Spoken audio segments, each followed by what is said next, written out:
Good morning, Copers. How are you guys doing? It is Tuesday, November 11th, 1 week from my birthday, but who's counting? Who's counting? 7 days. 7 days to my birthday, if anybody's wondering. And there's a lot. We got a big show today. We got a lot of stuff to talk about. A lot of stuff. Let's just get into it. I don't really have... Oh, I was going to say one thing.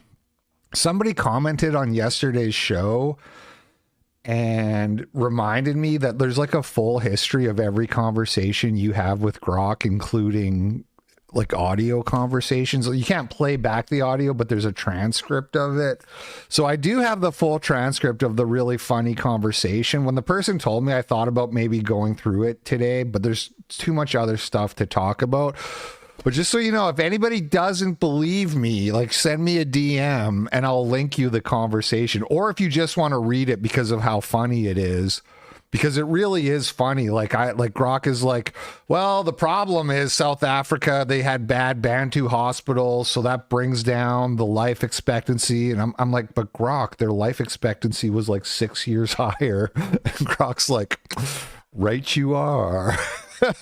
and then I swear to God, at the end of the conversation, I'm like, so they had more access to electricity, running water, less likely to die of starvation, less likely to die of malaria, higher income, higher average income, longer life expectancies, and higher literacy rates. But you'd rather live in Nigeria. And Grok's like, yeah, you can't put a price on freedom, baby. Anyway, I did find it. Proof that I'm not crazy or lying. Little bit of a flashback here. Do you guys remember when I debated Voosh back in 2019? Oh, I gotta fix the CSS on my goals widget. I'll do that when I got a video playing. I wanted to revisit this real quickly. At this point in the debate, which is like an hour in, we were talking about transgenders in sports. And you just look at the chat here. I don't know if you guys can read it on your screen, but it's like, do you need science? They're saying, because so they're making fun of me in the chat because I was like, Vosh, do you really need a research paper to tell you that men are stronger than women? And they're all laughing at me. Look at literally admitting to disregarding science. Science disagrees with me and therefore is wrong, etc., etc. Maybe if I laugh, it'll sound like I have an argument. I always get in trouble for laughing during debates. Same thing happened in the No Jumper. There's a few comments like this fake laugh, this guy and his fake laugh. I don't know, man. When you're listening to somebody who's like obviously trying really fucking hard to sound smart and is just obviously wrong, there's something funny about that. I always find that funny every time. Sorry. The extent to which HRT affects one's physiology, and the actual rates with which trans women participate in women's sports and win. I'm actually familiar with these data points. Your familiarity is with, you really think men aren't stronger than women? So, like, I know. Lab, you got your own papers that I haven't read, man. I'd like to see them. What are the numbers on trans people in sports, and how do they do? Where's that data? I don't have it. What citation? I don't have a single data point on that. Do you have any data indicating that that's so weird? Because you just said you've seen it. No, I said I've seen data on, not that I have a single article on. Why are all of your gotcha? Why are all of your gotchas? Why is it that every time Thank you, Boomer Slayer. Why is that not playing? This has been should play. It's not hidden. Nothing works, man. Nothing ever works. And then the problem is if I replay it, then I have to fix the goal. So I'm not going to replay it. But thank you for the $10. Thank you. Appreciate that. I'm getting closer and closer to just doing everything through the GIFs widget instead of through Power Chat. The only thing keeping me holding on to Power Chat at this point is the Mama JF voice. But what good is it? Is this recent? No, this was 6 years ago. This was a long time ago. I would do way better and all. Like I'm not trying to pretend like I did awesome in the debate, but little bit of an update here. Transgender women to be banned from all female Olympic events. Well. Well. Well.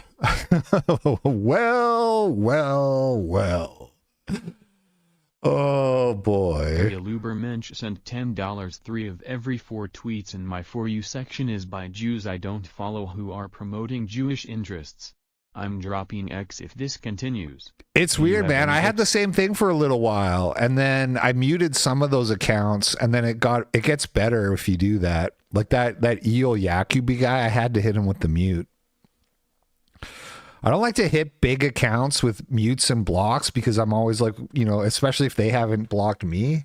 So I'm like, what if, you know, my YOLO or whatever, my fear, my FOMO, what if they tweet something important? But you just got to just mute some of those people. It makes life better. I looked at Vosh's channel. Because I went to go find that stream that was on his channel, that clip we just watched. Dead sent $3. Will you play the part where you call him fat? Please. I don't want to find it. I don't want to look for it. But like, yeah, he still gets lots of views on his video, on his clips.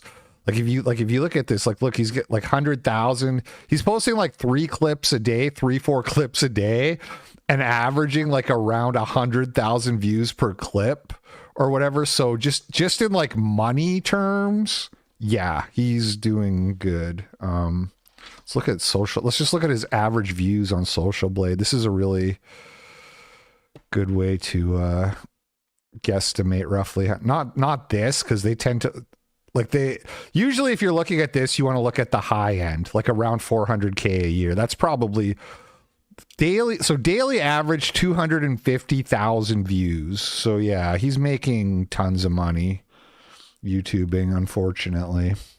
He just doesn't do, you don't really hear about him because he doesn't do debates anymore. He just sits in his little echo chamber, which is just fine with me. The thumbnails have like a kind of a dark energy, you know? Traitors, he's failing, he failed us, I hate him so much. Epidemic, all in red, get ready, disaster, terrified, afraid. It's all these like negative, crash out, all these like kind of negative valence words in bright red letters. There's a war, big war, all in red. You know, it's all it's just a bad energy looking at this. Bad vibes. Anyway, who would win, science or one chud with his feelings? Hey, Vosh, who would win? A streamer with 500,000 subscribers and all his socialist followers, or one laughing chud who just listens to his feelings over facts? Oh, shit. Rip trans women.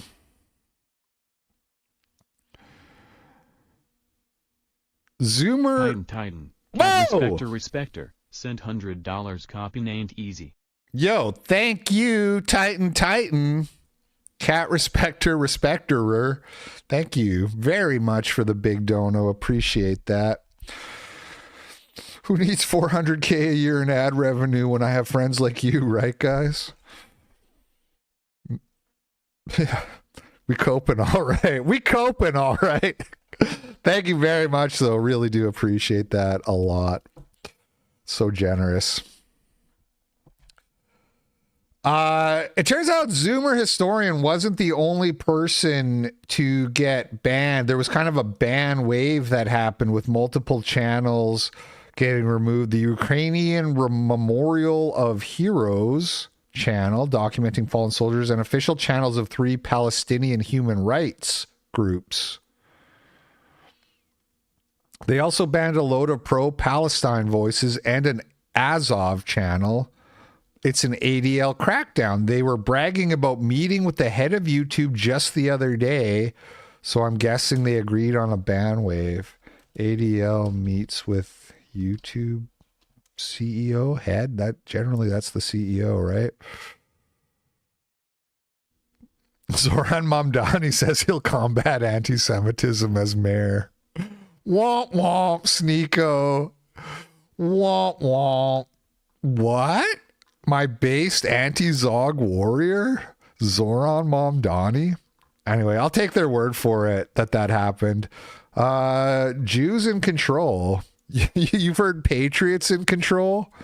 Bad news, patriots. Jews are in control. And they got Zoomer, and I'm scared. I'm scared of the Jews, you guys. I'm scared. But speaking of channels that should be scared, this guy, this Flight from Syracuse guy, we talked about him because he made a video about Indians, and the video got taken down. And I watched this video the other day, and he's got almost 300,000 views in like 3 days. I mean, this guy, dude, this guy is a white nigga going hard as fuck. Flight from Syracuse. Check it out. If you haven't watched this guy, it's very kind of autistic. That's not really the word for it, but like ADD. If you watch it, you know what I'm talking about. Like it's kind of got like a frenetic, terminally online style that's not really necessarily going to appeal to normies. But if you're a terminally online chud, this content is just like, it's chef's kiss. It's so well done.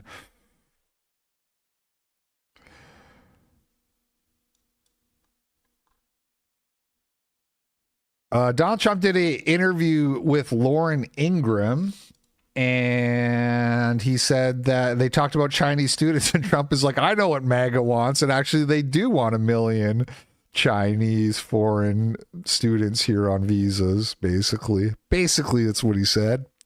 Mess around with us, I can tell you that. A lot of MAGA folks are not thrilled about this idea of hundreds of thousands of foreign students in the United States. We have about 350,000 Chinese. One point during COVID, you were going to, push to, get them out, but that was pulled back. You've said as many as 600,000 Chinese students could come to the United States. Why, sir, is that a pro-MAGA position when so many American kids want to go to school and there are places not for them, and these universities are getting rich off Chinese money? Sure. Never said about China, but we do have a lot of people coming in from China. We always have, China and other countries. We also have a massive system of colleges and universities. And if we were to cut that in half, which perhaps makes some people happy, you would have half the colleges in the United States go out of business. So what?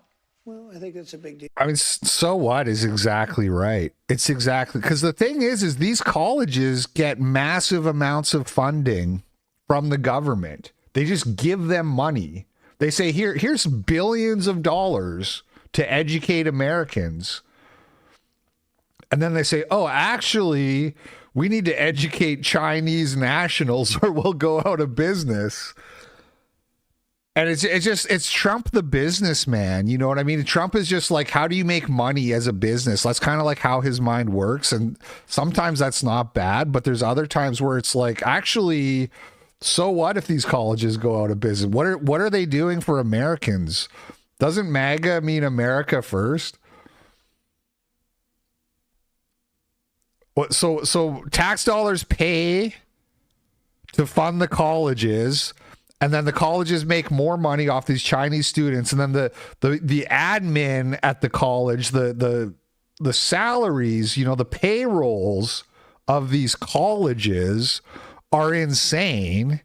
All of these, the administration are making so much money. The professors and stuff do okay, but it's really like the administration of the schools. They make so much, they're making these high six figure salaries, or like, $500,000 a year per person and shit like that. Like they have like fucking like diversity officers. $5. Thank you, Cat Respecter. You know what I mean? They have like diversity officers making like $500,000 a year. Totally retard affirmative action job for black people to make lots of money, subsidized by the taxpayer. And then you got to teach, and then we're teaching Chinese nationals how to be engineers so they can go back to China and beat us in the AI race. How about just fuck the universities then? If that's, you know what I mean? If I have to choose between that or the other thing, how about we choose the other thing? How about let them go out of business? Are they fans You would have the of the United States? Yeah, but you would have, as you know, historically, black colleges and universities would all be out of business. You would have a system. Historically, let me get this straight. Again, you know, I'm so sick of it. We have to appeal to the poor black people to justify fucking over America. The problem is if we don't sell out to the, you know, this university mafia, which is basically what it is at this point. It's basically a fucking mafia of a bunch of people enriching themselves, not making the country better, making the country worse in a lot of ways. We all know what I'm talking about. And if we don't sell out to that, then the poor black, the historically black colleges will be out of business. Are the Chinese nationals going to historically black colleges? I have a feeling they're not. I'm going to go out on a limb and guess that a very small percentage of those 600,000 students are attending historically black colleges and universities. I don't think the Chinese are coming here for the football games. Of colleges and universities would So go we're down the dependent on tubes. China to keep No, our university not China, system but going? I think it's good to have. I actually think it's good to have outside. He literally just said we're dependent on. He said if we don't do this, these schools all go out of business. And then she's okay. So we're dependent on China to run our school, to keep our schools open. He's like, well, no, not dependent. We just lose them without China. Countries. Look, I want to be able to get along with the world. They're not the French. They're the Chinese. They spy on us. They steal our intellectual property. What, do you think the French are better? Yeah. Really? I never have really given a shit about Laura Ingraham, but I love her now. I don't really know anything about her. She's probably like a hardcore Zionist. I probably don't like her for real. But you think the French are better than China? Yeah. That was perfect. Oh, what? You think the French are better than China? Yeah, I do, actually. That's a hill I'll die on. Tell you, I'm not so sure. We've had a lot of problems with the French, where we get taxed very unfairly on our technology. Yeah. Do they steal the technology? Do they DDoS us? Do they hack us? Do they try to bring down the power grid? Sorry.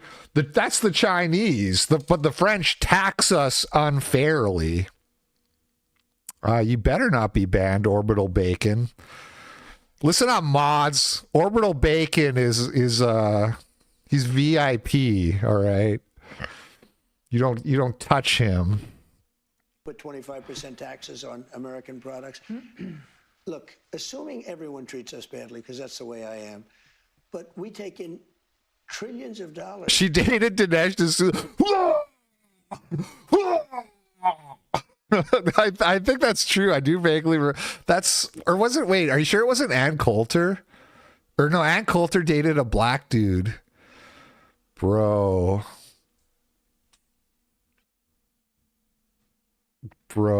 I could curl up in a ball and cry right now. I could just curl up fetal position and start crying right now. Look at what they've done.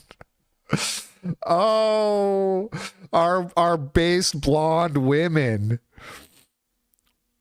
Was it Ann Coulter that dated Dinesh? Dude, I am crying. I'm crying.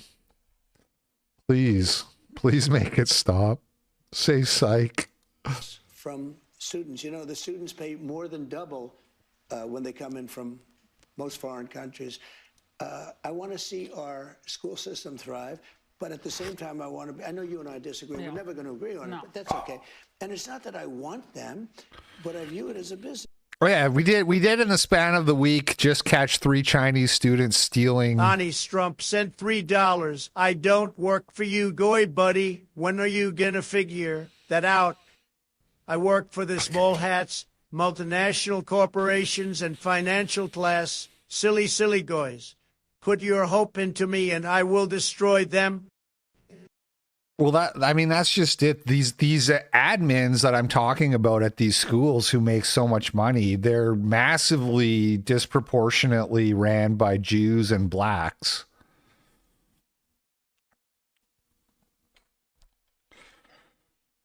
I think. Actually, don't quote me on that, but it's one of those feelings that's just coming up from my gut. I don't need a scientific paper on that, okay? My feelings tell me. Millions and millions of people. Also, Dinesh was eating good. Stop. Oh, it's so gross. And then he married another white woman. Embarrassing. Get along with countries if possible. You know, people are shocked. Remember, Hillary Clinton said, we'll be in a war. I stopped 8 wars in the last 9 months. I don't want to be in wars. If I am in a war, we're going to win the thing fast, and it'll be violent. But you know what? I don't want to be in wars. But one thing, you don't want to cut half of the people, half of the students from all over the world that are coming into our country, destroy our entire university and college system. I don't want to do that. I wouldn't lose any. And don't forget, I wouldn't lose any sleep over it. Oh, Trump, you're getting owned. Trump, you're going to go in an SJW's own compilation. What are you doing, man? I wouldn't lose any sleep over. Neither would I. Neither would I. MAGA was my idea. MAGA was nobody else's idea. I know what MAGA wants better than any. She laughs at him because it's so. This is why I laugh at people that I'm debating all the time, because it's so pathetic. It's, oh, MAGA is your idea? Okay, well, I guess you win then. I guess you're infallible. I guess do whatever you want. I'm sorry, do whatever you want all the time. I didn't realize you were transgender. He goes, MAGA is my idea, and she can't hold back a laugh. She's sitting across from the president of the United States, and she laughs at just how like weak and pathetic his arguments are. Dude, it's over. Country, destroy our entire university and college system. I don't want to do that. I wouldn't lose any. And don't forget, MAGA was my idea. MAGA was nobody else's idea. I know what MAGA wants better than anybody else. And so she kind of catches it. You can tell she's like, oh shit. That was like really disrespectful. She kind of holds it back, but it's like, yeah, we get it. You just can't help yourself sometimes. Bro. MAGA bros, I don't feel so good. You think the French are better than the Chinese? Yeah, kind of. And then going back really briefly to the 50-year mortgage thing we were looking at yesterday. This guy here, he says, your house isn't going to still be standing in 50 years, and then pointing to these terrible construction standards that we seem to see all the time. $5. You or Zoomer historian could probably do a good video why the Japanese considered the Chinks the Jews of Asian culture. In World War II, the Japs were doing their own Holocaust in China. Yeah, please don't do slurs in the...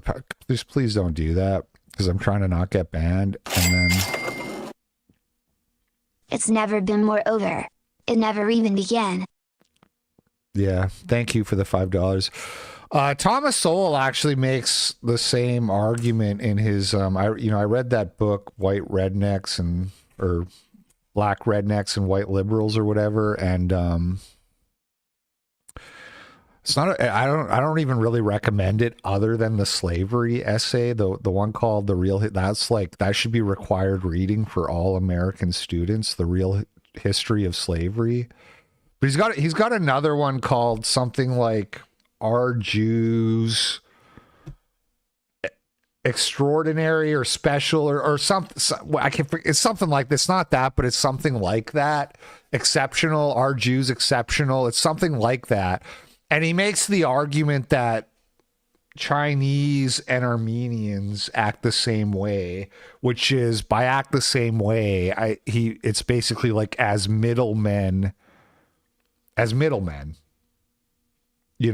they come in and they make money off of facilitating transactions. And he says, well, Chinese do this and so do Armenians. But I didn't think it was very good or compelling. And also that, you know, I have enough room. I have hate in my heart for everybody who deserves it. So I could also just not like Chinese and Armenians if you want to take it there. Although I do love Dan Bilzerian though.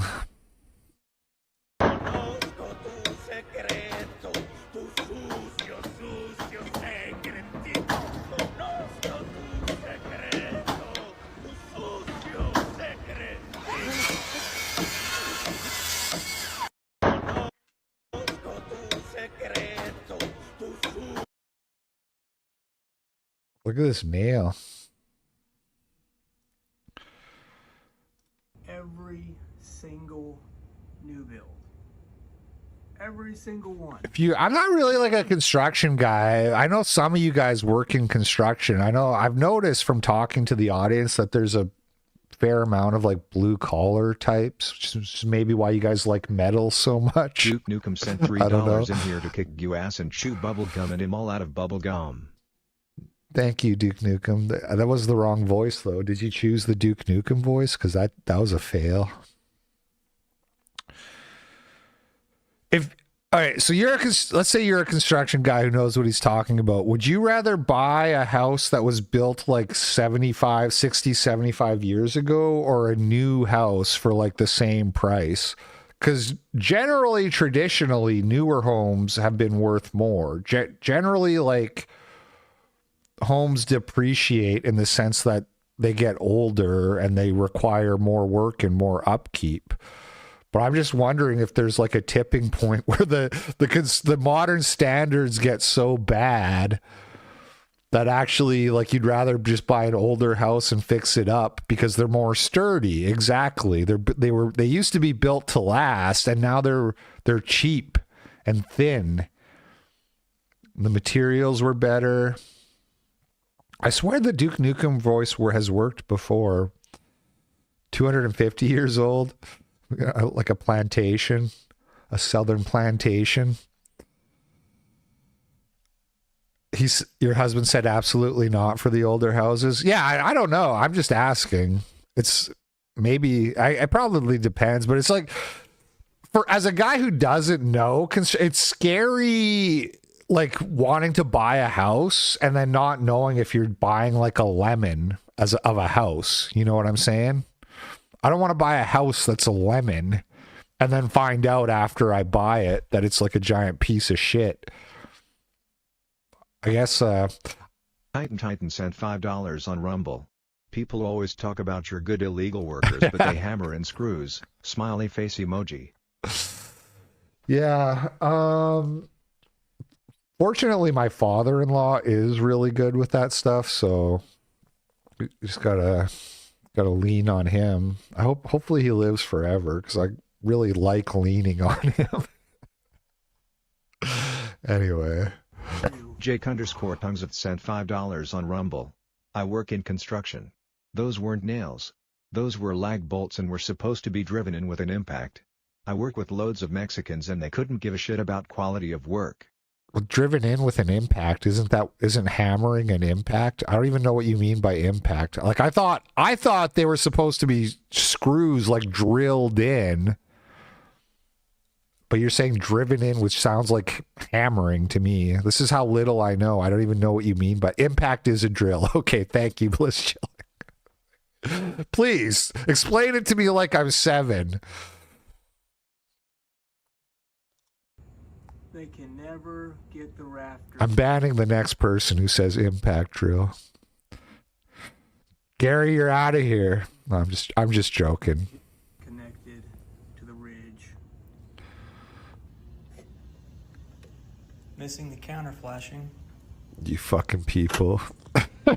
You fucking people. And no GFCI protection, even though it says it's protected. That should be sealed better. Oh. And we have a shower head leak. This door is supposed to be self-closing with a self-closing hinge. And there's not one in place.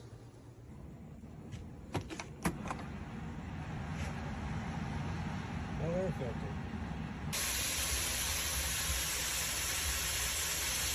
I've seen this video before, but this is what I'm talking about. Like, this haunts my nightmares because we're getting close to the point where we are going to buy a house. Titan sent $5 on Rumble. Impact drivers and drills that spin a little hammer inside that occasionally gives the rotation a little more oomph. You learn something every day.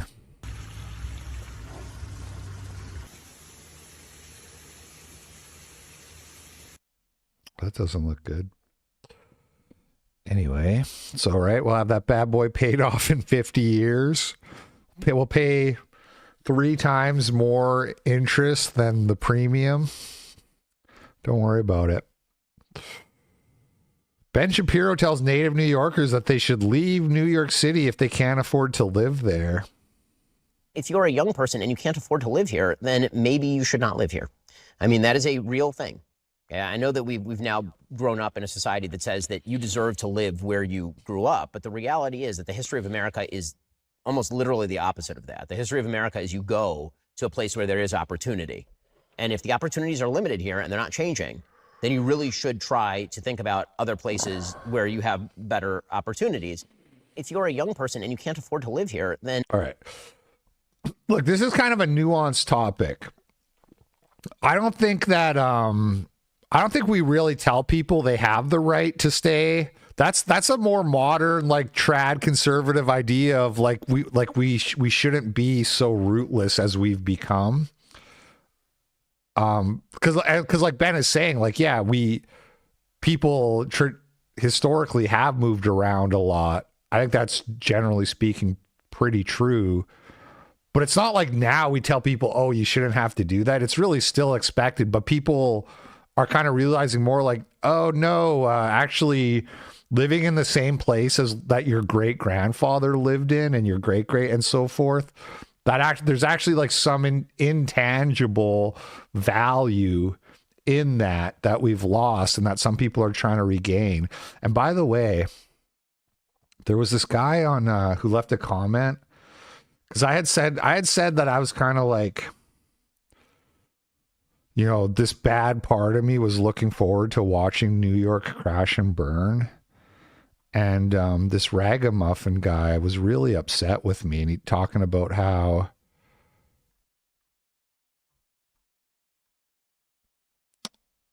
where'd the comment go? Okay, here. Ariel Ubermensch sent $3. Tens of thousands of Hasidic Jews live in New York on welfare alone. He supports them there. Are they on welfare? Jeez, shameless. These people have no shame, dude. Again, I don't know if that's true, but my feelings are all I need. I don't need to see data. Deport all Hasidic Jews. He wrote this big paragraph.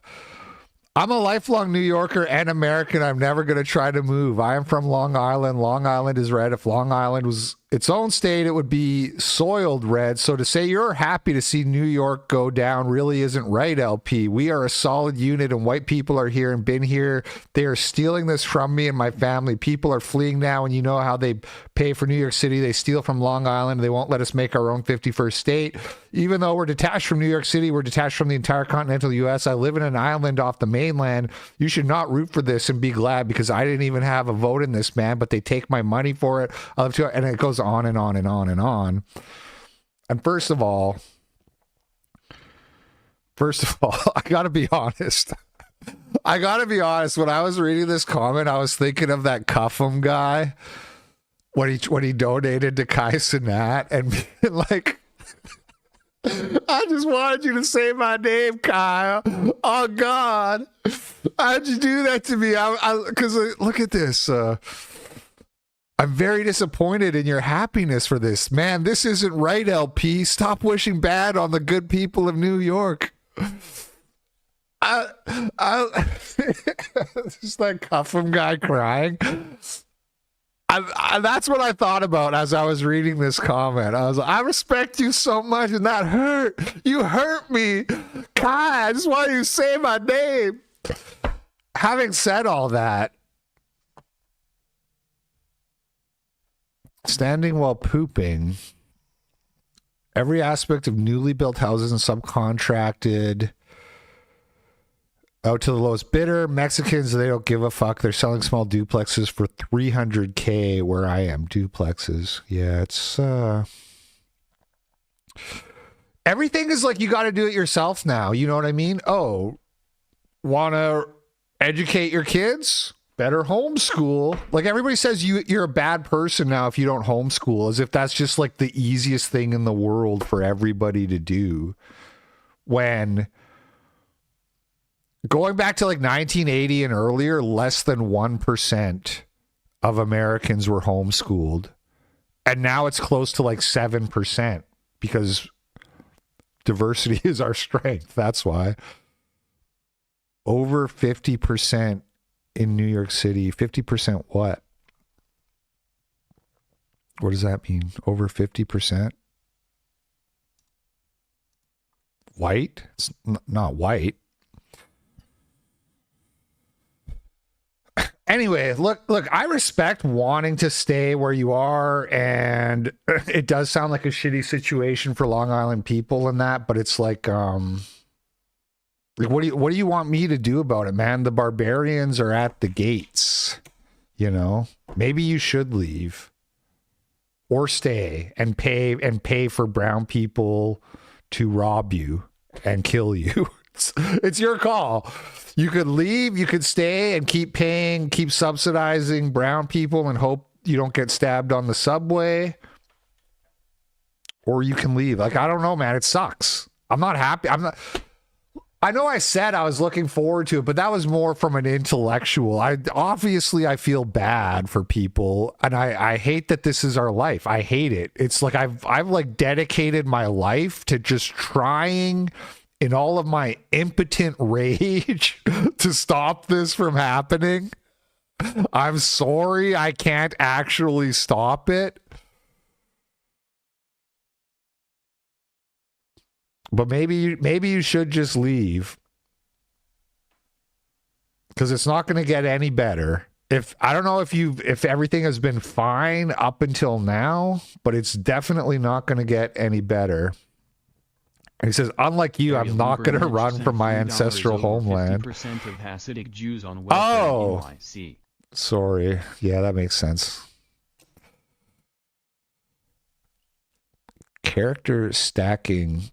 I'd rather if you guys didn't build end towers or whatever, but you know, I'm not super worried about it. I'm not going to ban you for it, but I would just rather you didn't. Anyway, going back to this topic of you should just leave if you can't afford it.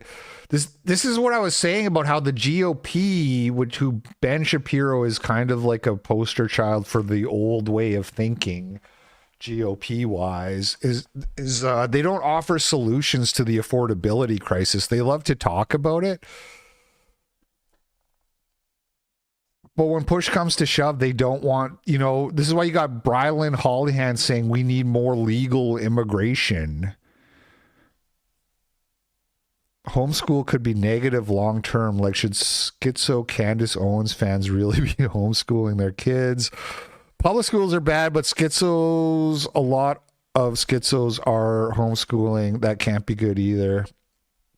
I think currently the data shows that it is good. Like, homeschooling kids turn out good. I haven't gone super deep down that rabbit hole. The thing is like, you have to be kind of like, you have to really have your shit together to do homeschooling, because it's just not easy, I wouldn't worry about it too much. I think the people who are doing it are probably, on average, like, not the people you should be worried about. You should be worried about the people who send their kids to like a majority black public school, not realizing how dangerous that is, and how those are the people you should be worried about.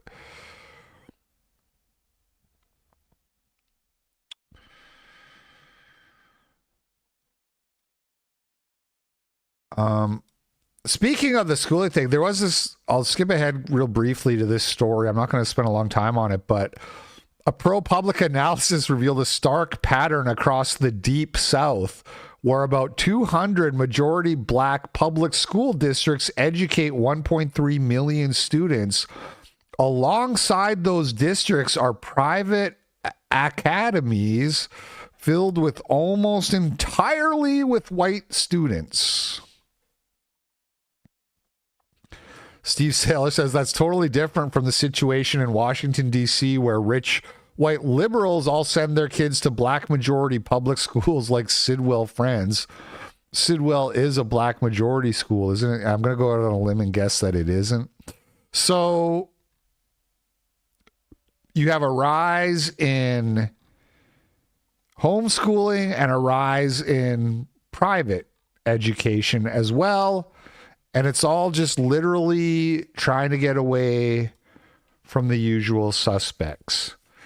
Meanwhile, Ben Shapiro laments that the left's attacks on white Christian men created in them a feeling that they're an identity group of their own with group interests. Oy vey, Goyim. You're not. Identity politics are bad. Now, let me tell you why Israel is our greatest ally. This isn't, it's not. And let me tell you why Nick Fuentes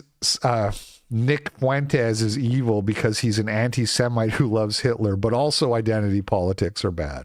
Just a passing thing. I mean, this is a growing thing, and there is a significant number of people in the Gen Z, demographic that are, they're talking about this. They're amplifying a lot of this. It's just bad information that a lot of people have, and they were infuriated.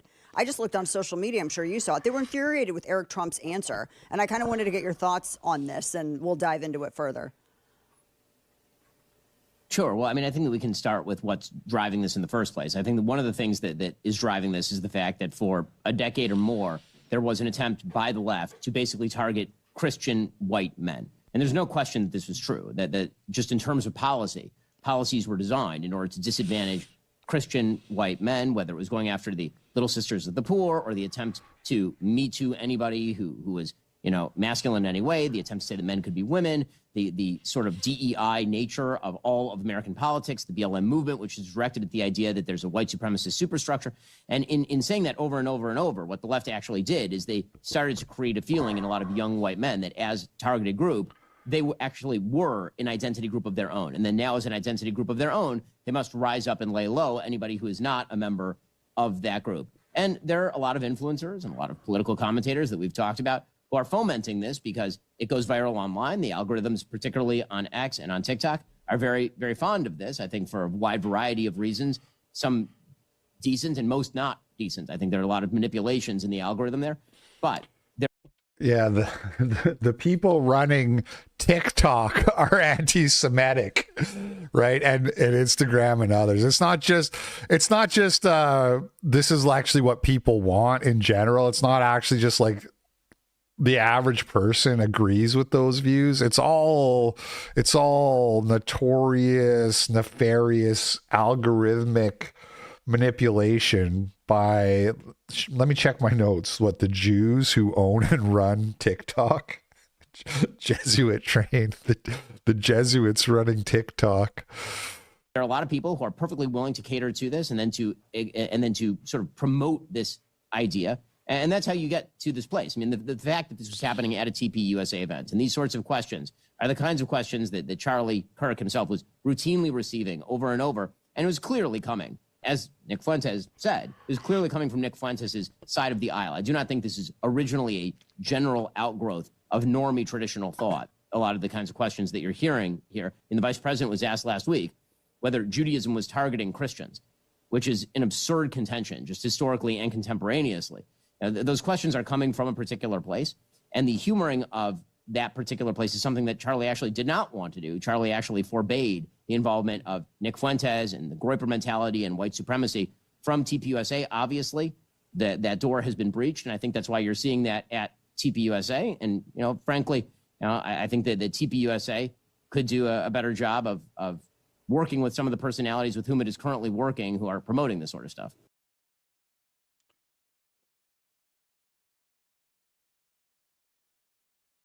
This isn't, it's not. Torba said, someone tell Dana that Halloween is over. I wanted to look at, was he talking about her mask? Yeah, she's not looking too human there. Judaism targeting Christians. You have said the actual truth. Charlie Kirk talked about that too. Didn't Charlie Kirk talk about a lot of the anti-white rhetoric coming from Jews? Or did I imagine that? Did I imagine that clip? Didn't Charlie Kirk say he had no choice but to step away from the Israel cause? Didn't Charlie Kirk say he was scared Jews were going to kill him right before he died?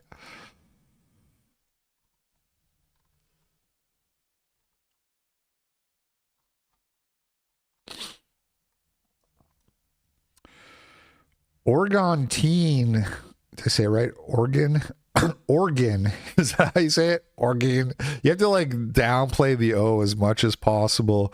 Oregon teen cries at city council meeting, says he's afraid ICE will deport his illegal immigrant parents. Well, I hope somebody reported this kid to ICE right away. I'm scared for my parents to walk out there. To walk out their house because I might not be able to say goodbye to them if they go to work. In front of hundreds of people at a hill. Holy shit. Get it together, man. I might not be able to say goodbye to them. So if they got deported to fucking Honduras or wherever, whatever butt fuck ho-dunk country you're from, wouldn't you go live with them? I love my parents so much. It would really suck if they got deported and then I had to stay here in America. You know, you can leave, right? Hillsborough City. So you don't have to say goodbye. Just go with them. City Hall meeting this week, 16-year-old Manny Chavez made a tearful plea to city councilors. I'm scared that everyone that I love is not I'm not going to be able to see them again because even though that they're U.S. citizens, they don't care about us. They treat us like dogs. They treat us like animals. Inspired to... Oh, my God. You know what? Fuck having borders and laws and shit. I didn't know we were going to make a 16-year-old boy cry like a little F slur. Fuck having laws and borders. Magic dirt for everyone. Speak after two of his friends from his soccer team shared about their relatives who have been detained by ICE agents. His cries heard across the country after the video. Can we get the Manny theme? Oh, yeah. So for people who don't watch the call-in show, whenever Manny calls in and starts talking to me, I just play the Mexican hat dance song while he's talking.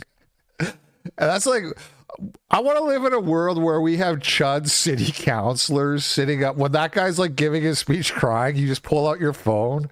This is me. This kid's crying. He's saying, I don't know if I'm going to say he's like, they treat us like dogs. They treat us like animals. And then I pull out my phone and I just hold my phone up to the microphone and like this. I'm like, hey kid, this is all I can hear.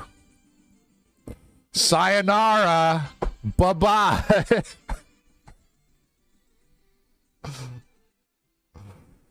All right.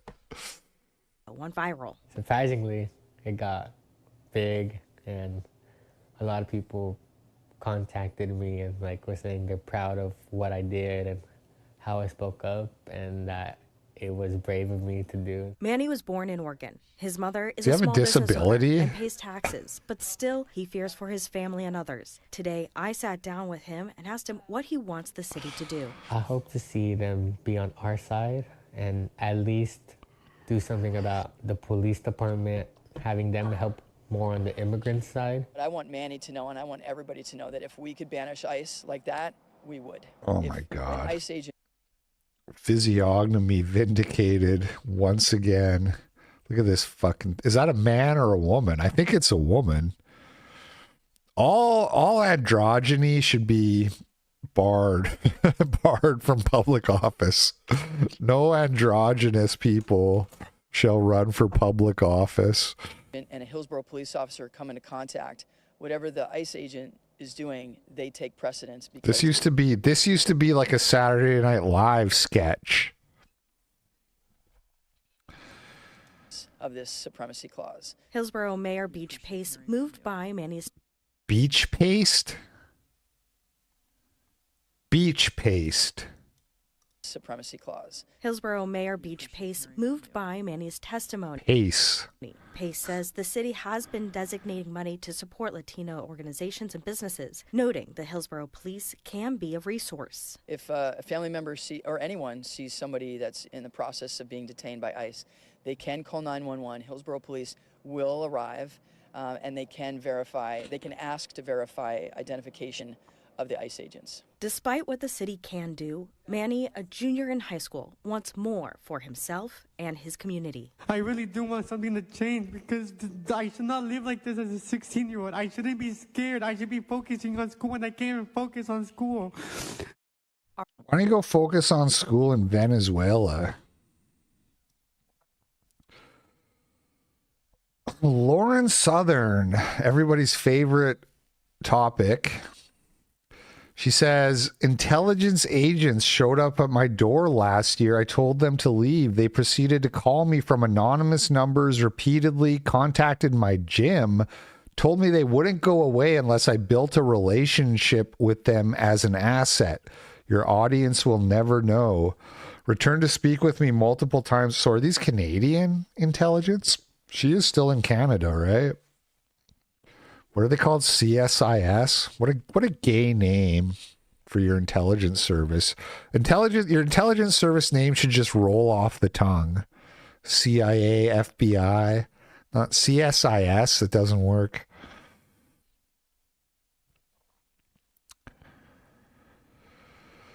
They're claiming they were giving me last chances before they threw me to the wolves. They told me the courts wouldn't care if I was actually guilty or not, that essentially someone had to take the fall and I could ensure it wasn't me.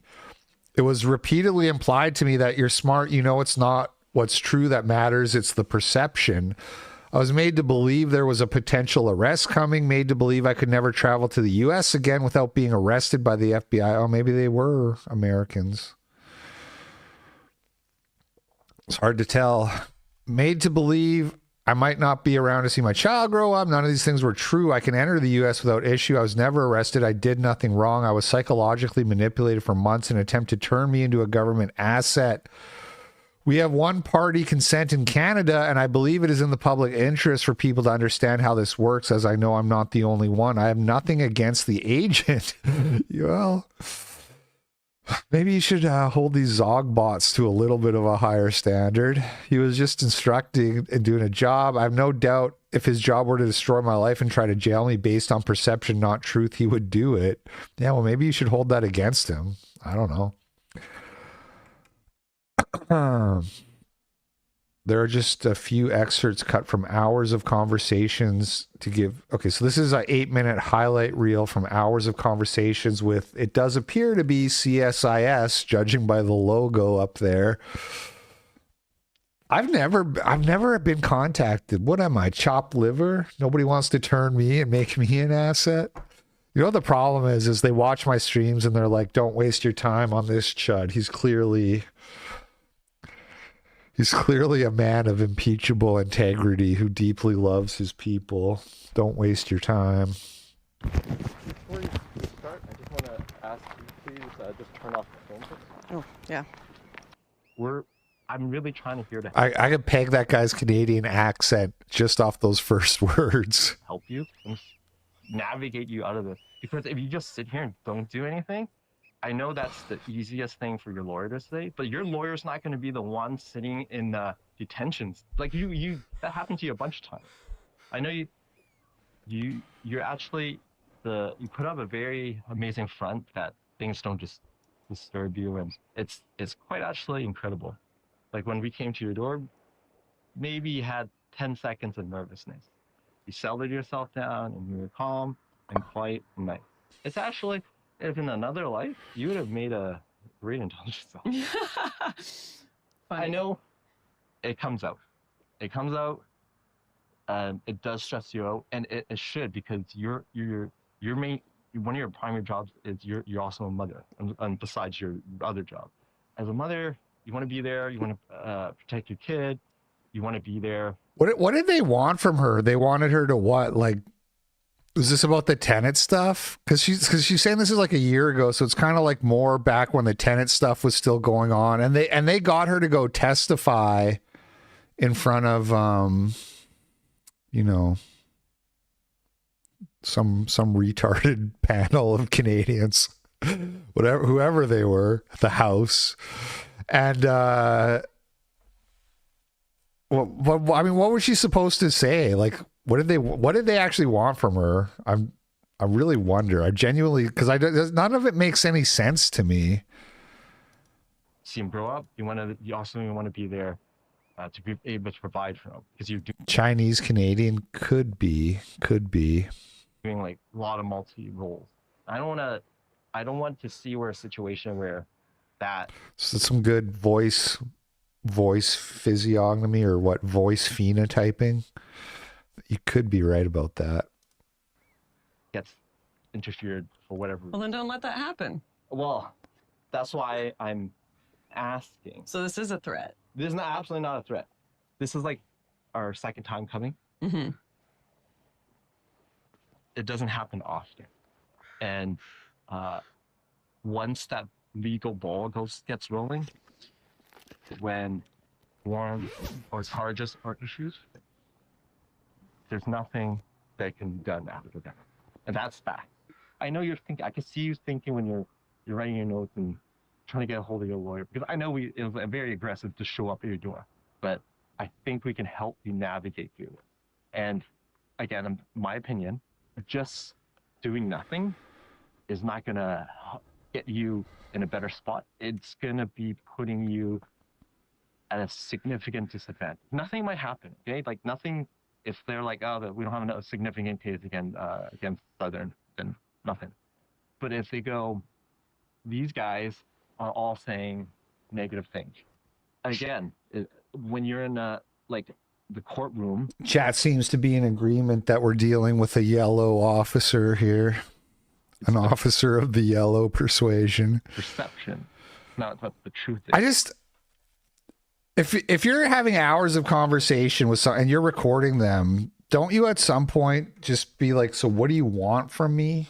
And then they explain what they want, and then you're like, and then that's the part you put in the highlight reel. Isn't that the most pertinent question? I just hate how it's all so vague. We're gonna make you an asset. We're gonna make, and do what?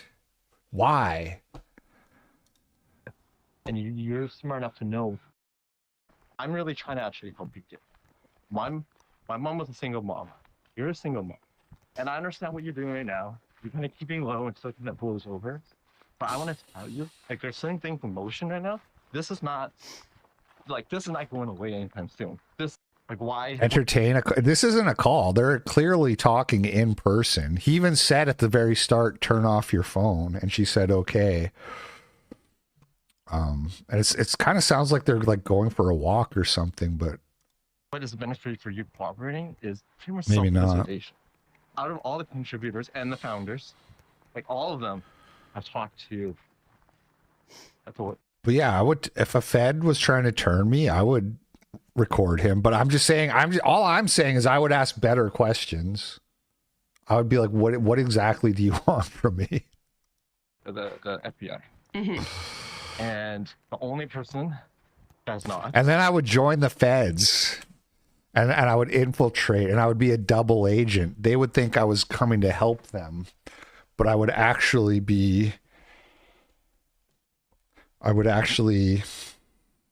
what would I do? I'll think about it. I'll get back to you on that. There's you, for like the optics of it. Using, Southern, do not. I'll get the Epstein files, you guys. Cooperate. What I'm getting to, the point I'm getting to, is like, how much can you trust your other commentator that they are not cannibalizing each other, especially when the heat's turned. So Okay, I think what's going on here is Lauren Chen is also Canadian, and they wanted her to like throw Lauren Chen under the bus. They really wanted to make this something, even though it appears to be abso-fucking, and they ultimately gave up on that. And Lauren Southern sat on this until they cut Lauren Chen loose. Love London, and they're pointing fingers. Lauren Southern gets a lot of hate, but I mean, she could have at least she did this right by the looks of it, you know. Back up. Yeah, this guy does suck. I feel like I could do a better job with like almost no training, but I don't know. I like to think of myself as persuasive, but it's easy when you're sitting in the back seat. Armchair quarterbacking. They're like, all right, if she doesn't want to. Don't reveal your. Damn, now they're going to lock up the Epstein files in a safe. I should have kept that to myself. And like kind of beat her off to the wolves, man. Just let her. I don't think you fully understand the picture of the consequences of not working together. You've been on the ground. Do you trust these people? See, so somebody said, like, would you entertain this? And I do get frustrated when there's just too much like innuendo in a conversation. I'm a no BS kind of guy. So I would be like, dude, just talk to me plainly. You know what I mean? I'm not here to pretend to be like fucking Soviet spy, man, all talking in like double speak the whole time. Just say what you mean. You trust him, fool? Lauren? They have nothing they can say. That's the thing. Yeah, but what would they say? They can allude to a lot. Right. So this is the power of being innocent too, by the way. They say, oh, well, those guys are they're gonna throw you under the bus. You know, Lauren Chen's she's gonna throw you, and Lauren Southern's like, how? I haven't done anything. And that's exactly the right attitude, and that's the attitude that you have when you're innocent.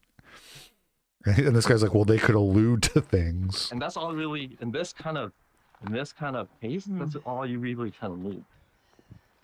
So I gotta ask, when you do the single mom story, how are you feeling, Lauren? Do you practice that like in a room with colleagues, or do they? No, we're actually really normal people. Have moms and dads. Multiple ones for multiple scenarios. But I'm just saying, if certain things are in motion, it's time to be soft. To make sure that you're not like part of the collateral damage, right? Why doesn't know anything about it? All right, I think we get the idea here. She also put out like a 90-minute video on her YouTube, but we're gonna have to move on here. What are we talking about? The Taliban and Vietnam? What? Hold on. What the fuck? Got a government that's politicizing the situation. I talk to people in different situations, and they ask me the same thing, like, if I betray my country, like other people from a foreign country, if I betray my country, what assurances that I would have that Canada is going to vouch for me, or Canada is going to pay me X amount of dollars, Canada is going to accept me as a Canadian citizen? And I'm like, just fucking trust. That's it. Yeah, and how many people were swinging from bridges after being translators by the fucking Taliban after the Americans pulled out, or in Vietnam, left on those. You're absolutely right. Slaughtered. Yeah. I'm not. When we work with people. Is that a threat, Lauren? Hey, Officer Chan.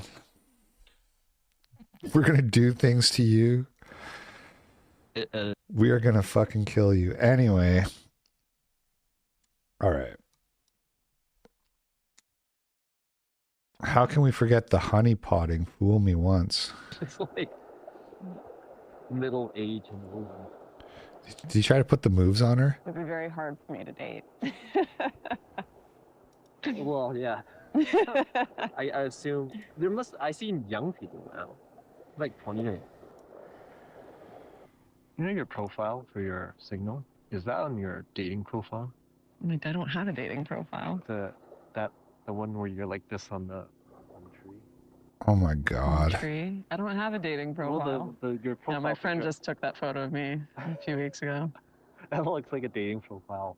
Oh gosh. Picture. And he's got a lot of. Maybe I should change that. It's fine. I looked at it and I was like, is that like a dating profile picture? I don't. It's a good picture. It's a good picture. You look happy. Oh. You look happy. I know I always catch you and like. I always surprise you and like that. Dude.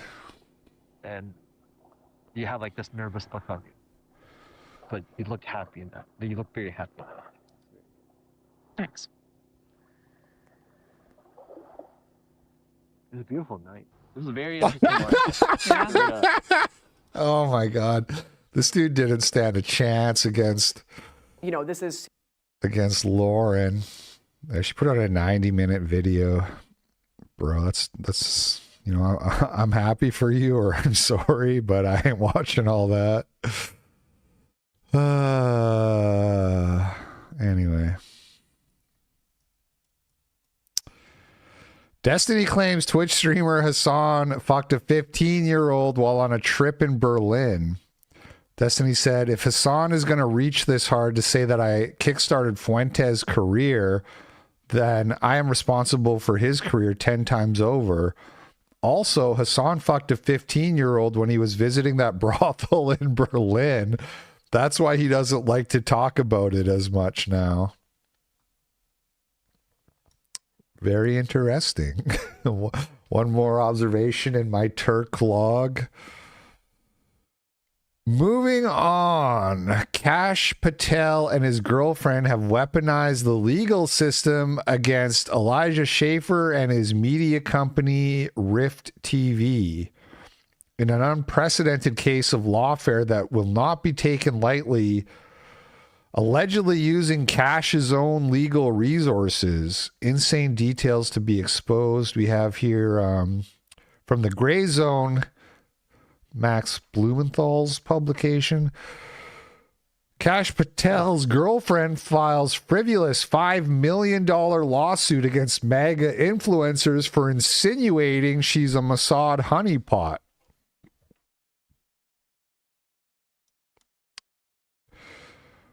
Elijah Schaefer was just sued not for something he said, but for quote tweeting someone else and a picture. So apparently this is the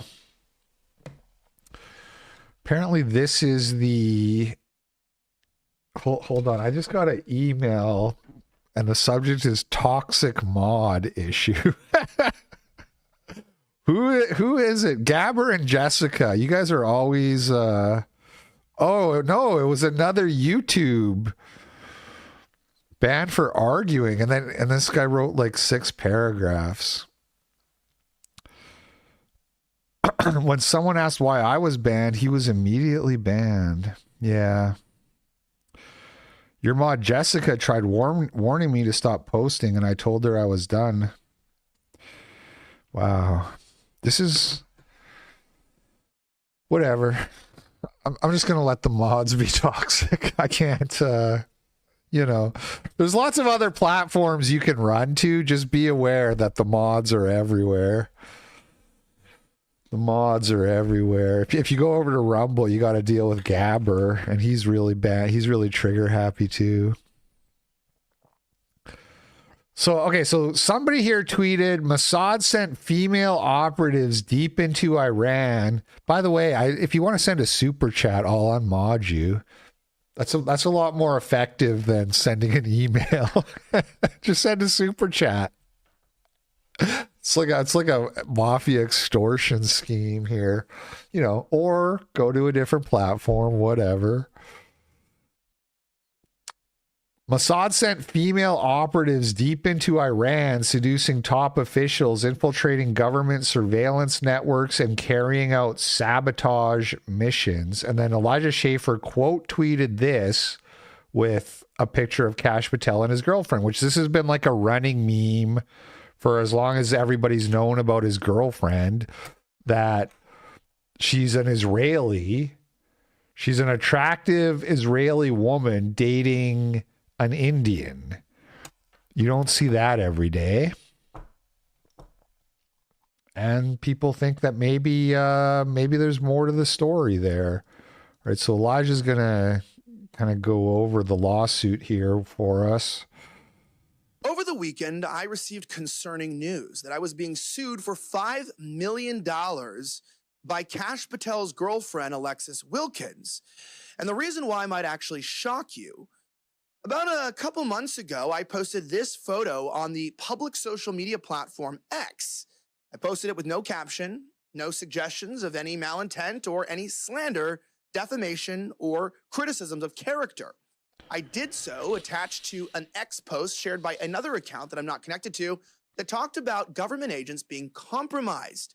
Now Alexis Wilkins is saying that I owe her $5 million for damages, the exact evaluation of my company, and if I cannot come up with that money, that I'm going to have to shut down my business, give up all of my digital assets and my entire voice online in order to pay her back. So why does Kash Patel's girlfriend want to silence me? Well, it comes down to the lawsuit itself. Before anyone jumps to conclusions and says, well, don't say that she's a honeypot, I'd like to say, I never did. I never would. I never felt like suggesting that, never even suggested that in my own head. So why am I being sued for something I never did? To give proof of that, in section 14 of the lawsuit, it states, while the defendant may not have included any caption to spell out the meaning of his post, he didn't have to. Ever since Kash Patel was appointed as director of the FBI in February of 2025, the conspiratorial corners of the internet and social media have been spreading false narratives about Miss Wilkins as an Israeli Mossad agent, spy, or quote, honeypot, who is only in the relationship with Kash Patel to spy on and manipulate the United States government. Defendant's wordless reply, it goes on to say. So to clarify, before we go any further, good one. If you post a public photo of a government official and his romantic partner, who he's not married to, a very important fact we'll talk about, you as a private citizen or a member of the press can be bankrupted. Yeah, I was going to say girlfriend. You're a grown-ass man. You've had a girlfriend for years? What is that even? Race mixed girlfriend for years. Look, I don't know that much about defamation, but people always say that if you're a public figure, it's very difficult to prove defamation because you have to prove that the person knows that what they're saying wasn't true. And I don't know how you're going to prove that Elijah Schaefer knows she isn't an Israeli spy. She could be an Israeli spy. That's entirely plausible. He fucking he's the head of the FBI. He's Indian. She's hot. And she's Israeli. That's like one of the most believable conspiracy theories I've ever heard in my life. And we know they do that. The thing Elijah Schaefer was quote tweeting was not an unsubstantiated conspiracy theory. Israel does that. They use honeypot girls to go in and spy on. Lots of countries do this and have done it through like the history of fucking intelligence and espionage. Israel definitely does it. And just as an outsider looking at those two, it's just like, oh yeah, that tracks. So, but somehow you're going to prove in a court of law that he didn't know that she's really just, has true love. Did have your entire company shut down or completely mocked, slandered, and dragged through lawfare. And wasn't she from PragerU originally? I don't know the backstory that deeply, but didn't she work for PragerU?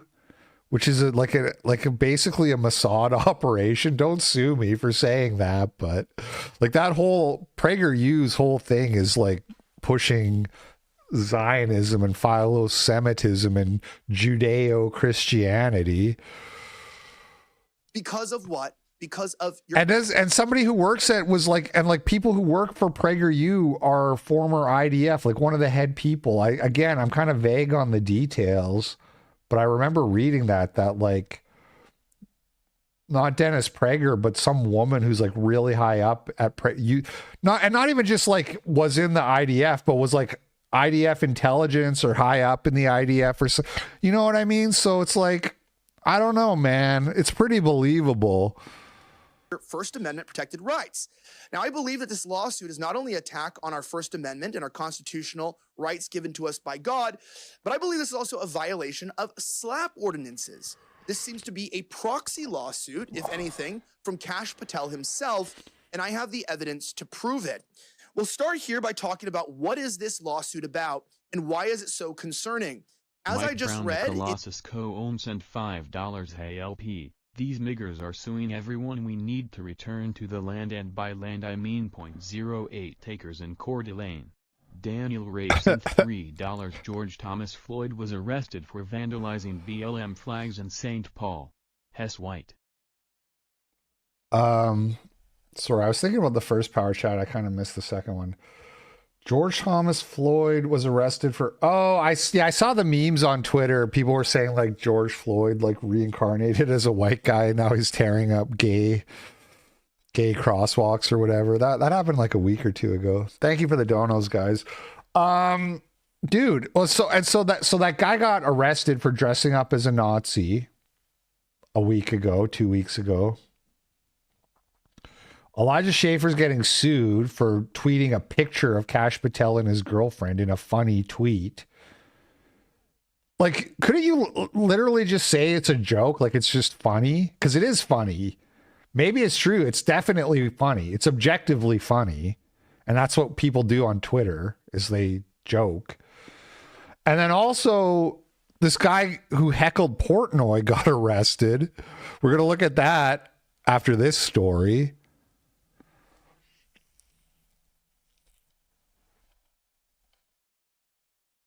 in the previous section.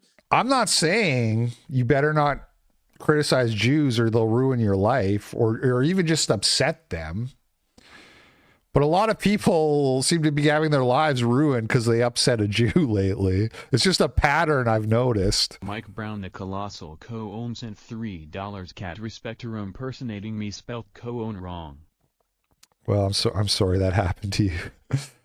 Arrested for what? He's been charged with disturbing the peace. And I got a lot to say about that. We're going to get to it after this story. Alexis Wilkins states that I never said anything about her being a Mossad agent. So how am I being sued for saying anything about that? Considering I'm being sued for things I didn't say? Yeah, you heard that right. They're suing me for the implications based upon previous posts Elijah was sued. It actually wasn't Elijah. It was The Blaze. The Blaze was sued by Sydney Watson because Elijah sexually harassed her because they used to have a show together, which produced one of the funniest clips of all time when Fuentes went on the show. They brought Fuentes on the show and it just caused a lot of problems for Elijah. You know, that's like deep lore at this point. That was a long time ago. They settled. The Blaze settled with Sydney Watson, an undisclosed settlement. had made on my X account, not about Alexis, not about Kash, but about the state of Israel. I take you to section 17 of evidence. Defendant frequently posts anti-Israel rhetoric. $5 banned 6 months ago when you took a vacation and I joked about your absence on Odyssey. Appalachia_Invicta. Worth $5 to be able to based post again. Yeah, I'm pretty sure I banned you, which makes me less inclined to unban you, but you did send $5, so all right, fine. I don't think it was for joking. There was something, I can't remember, it's been too long, but you said something that pissed me off. I'm pretty trigger happy on Odyssey because there's like no mods on Odyssey, I don't think. Maybe Gabra is, I don't know. And I don't know, Odyssey and like it's like BitChute. It's like there's just like a lot of fucking weirdos over there. But anyway, I'll unban you. Accusing Israel of controlling the United States and its politicians, in which they share a post that I said Trump doesn't want to admit that Netanyahu doesn't fear him. Israel has more control over the USA than we do over them. Our politicians are hook, line, and sinker, sold out to the Jewish state of regime. It's genuinely disheartening, and we must remove these parasites from AIPAC. They also posted more evidence in the lawsuit Nothing to do with Alexis Wilkins, nothing to do with Kash Patel, and nothing to do with me saying anything about her being a Mossad agent. I never Done. said it, so they don't have evidence. So why is it that they've made the entire lawsuit about my thoughts on the Israeli government? That's highly suspicious. They also posted more evidence where I said my entire feed is just about people glazing Israel and defending the occupation of our nation. It's incredible. Right. So the algorithm, yeah, which somebody was just complaining about that in the chat earlier.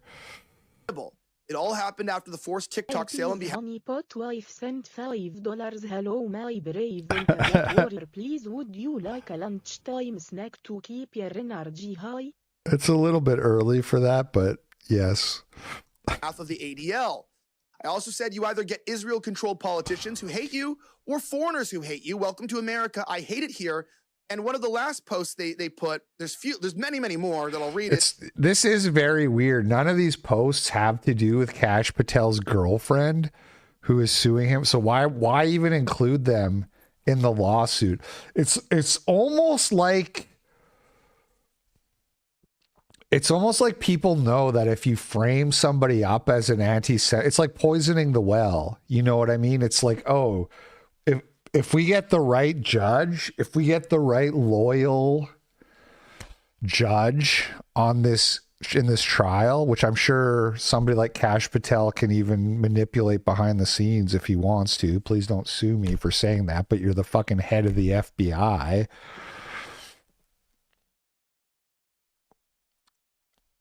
You know, because what does this have to do with anything? What is him complaining about the Twitter algorithm? What the fuck does that have to do with anything? It breaks my heart that Trump could have been if he wasn't a slave to Israel. Tragic.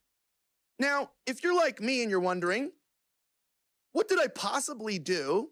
Oh, he called Kash Patel a slave. But again, that's not Kash Patel suing you, which he's like a government figure, which means like the bar is even higher. There's like normal person, and then there's public figure, and then there's like you work for the American government, which is like you're totally allowed to get criticized, including calling you a slave to Israel, which like all basically of the U.S. government is slave to Israel. So you think you can sue people for saying that? I'm sorry. I thought this was America. To receive a lawsuit for $5 million, which they suspiciously got the exact valuation of my intellectual property, that would force me to shut down and apologize. And it kind of blows my mind how successful Elijah Schaefer. So what his business is worth $5 million? Let me tell you, man, the Daily Cope evaluation would probably come in at about 12,000 or something like that, dude. And like he's got like this nice studio and everything. I don't know. Titan sent $5 on Rumble.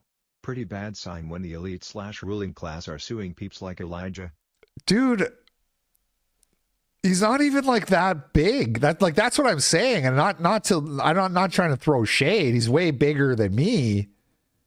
And he's also like a good talker. Like I get why he's successful, because he's good at talking off the cuff.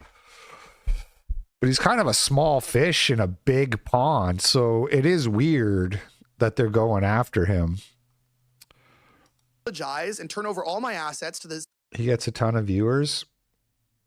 Depends what you consider a ton. Compared to me, sure.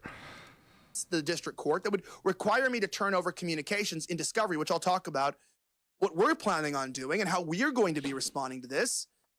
I'm going to tell you, this is a very dangerous precedent for the American people, because the entire evidentiary case they have against me is that I do not support Israel, that I do not believe that Americans are free, that we are occupied by Israel, and that my criticisms of Kash are why this is filed. Now, let's talk about this.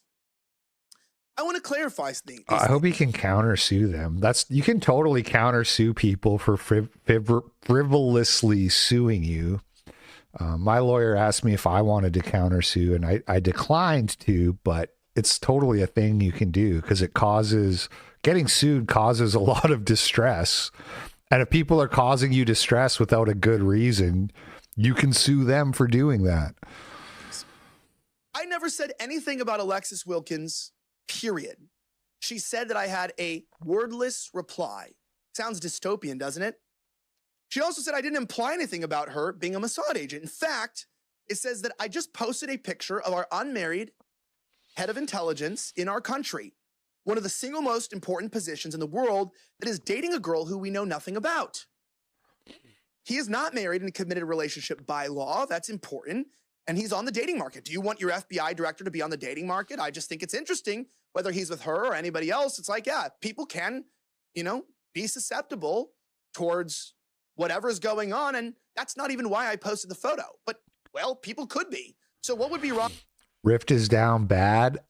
They might be getting funded from someone or something. Is it another Tenet situation? Who knows? Who knows? There seems to be a lot of money. If somebody even did imply that.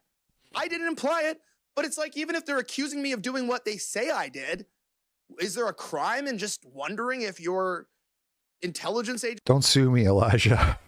I'm just asking questions. agencies are being led by uncompromised individuals? No, obviously not. Look at James O. The BTC guy, Jack Cruz, funds him. Okay. Well, there you go.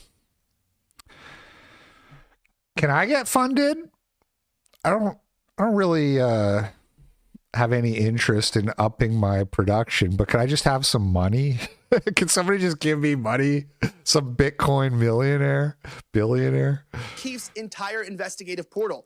He literally finds unmarried government officials, intelligence operatives from the CIA, and he sets them up on fake dates, uses them to get sensitive information, and then compromises entire departments. It happens all the time. Americans have the right to question if that's happening to anyone in our government. True. It doesn't matter if they're a private citizen or a public figure. True. Like Miss Wilkins. My legal analysis, my expert legal analysis is that this lawsuit is incredibly weak. But, the process is the punishment, as they say. A lot of times people know it. It's about sending a message. It's about a chilling effect. It's about petty vengeance because the process is the punishment. Who, by the way, Kasha said is a public figure. He boasts all the time how she's one of the most popular country singers of all time. She's also a PragerU commentator, another organization tied to the IDF and Israeli government, allegedly. There you go. Well, I'll tell you this.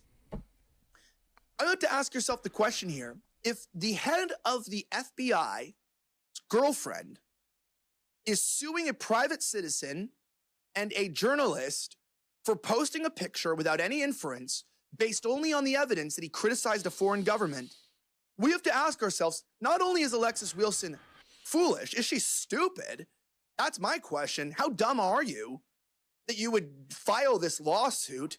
You're making a mockery of yourself, your own intelligence. You make embarrassing your boyfriend. But most importantly, you're embarrassing the FBI, the United States government, and overall the Trump administration with your foolish attempt to try to intimidate and bully someone from being able to use their First Amendment right. So I ask myself these two questions. Does Kash Patel know about this? Well, if he doesn't, and he doesn't know that his girlfriend is waging million-dollar lawsuits using, according to Max Blumenthal in the Gray Zone, she's using Kash Patel's legal resources, his own law firm. She's using the FBI director's law firm. Now, that's Max Blumenthal's reporting. We'll see if that turns out to be true.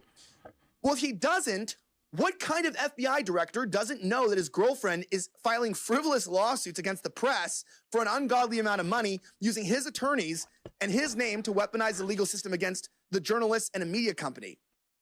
True. Now, if he does know, this is a proxy lawsuit now by Kash Patel, the FBI director of the USA.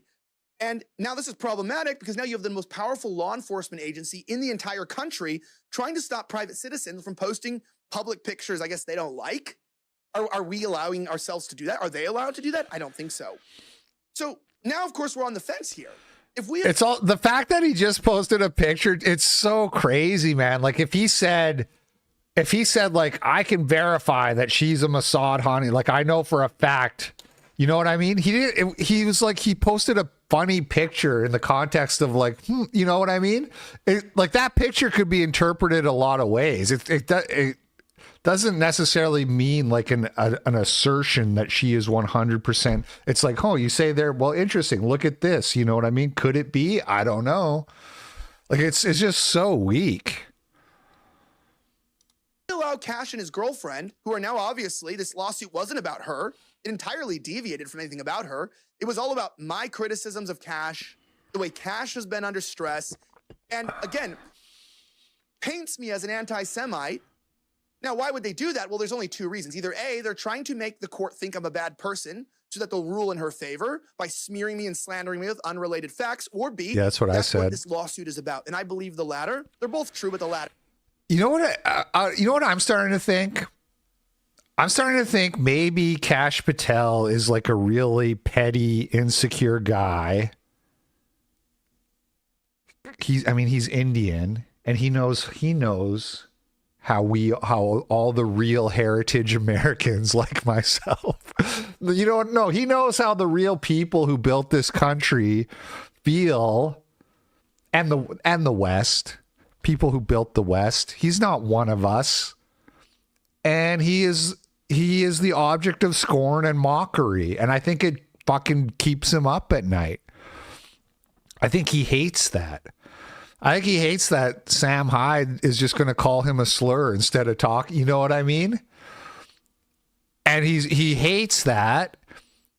And he goes on Twitter and he sees all the Indian hate.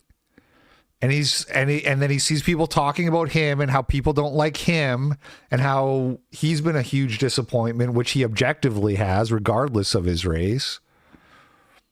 Yeah, the Valhalla memes for Charlie Kirk. I'll see you in Valhalla. Oh, dude, you're never coming back from that one. And so this is Cash being like, I'm going to get one of these motherfuckers. That's how it feels to me. It feels like just like, which I can relate to. I've talked about how petty I am and how much I would love to destroy somebody's life just for talking shit on the internet. And how if I had fuck you money, I would probably do that from time to time. I get it. But also I don't work, there's a weird, the fact that you represent the government in your capacity makes it very weird, and you shouldn't be doing that. This lawsuit is about silencing critics of Israel. Now, this kind of stuff happens in Australia where they don't have God-given rights. Yeah, exactly, Nightwolf. Yeah, because the big part of the joke is just nobody thinks he could actually pull her. It happens in the UK. And I'm not saying she is Mossad. I don't know. When people sue, I tend to think probably it's not like a huge bluff where she really is Mossad, and she, like probably she's not. Hard to say though, because it's just, there's just so much compelling circumstantial evidence here. I can't say it's not like with Bridget Macron. With Bridget Macron, I was a lot more like that's almost certainly a woman. With this case, I'm like, maybe she's not Mossad. It's kind of weird to sue over defamation when the thing is true. But who knows? Hey, but the fact is, well, she might argue, hey, she's a public figure. She's not a government official. But if she's using the director's law firm, this is very serious. This is a proxy lawsuit to bully me, the American people, a small independent media company, into not being able to comment on our elected and appointed government officials, their affairs, and their public life. We are taking this on full force. My company will not be intimidated by government officials, their proxies, or Trump's inner circle. We did not take money from Miriam Adelson, and here at the Rift TV, going to rifttv.com, we are asking you guys to support us in this legal fight because, again, we have been implicated on nothing. We have been accused of nothing. We have been told that we said nothing wrong. We have never been accused of lying, and by any fact, there's nothing in this lawsuit that states that we did anything criminal, libel, or defamatory. I'm gonna make a prediction right now that they're gonna file a motion to dismiss, and it's gonna get ruled on before my motion to dismiss that was filed almost 3 years ago now. I think I think it'll be 3 years in March, I think. And I bet he gets his ruled on before me. It's fucking crazy, dude, the way I have this hanging over my head for my whole fucking life. That could get ruled on in my favor, and then this whole nightmare goes away tomorrow, or it could get ruled against me, and now I need like $100,000 to pay for the rest of the, you know what I mean? I don't know. I've been waiting 3 years to find out what's going to happen. All it states, and you can see the document.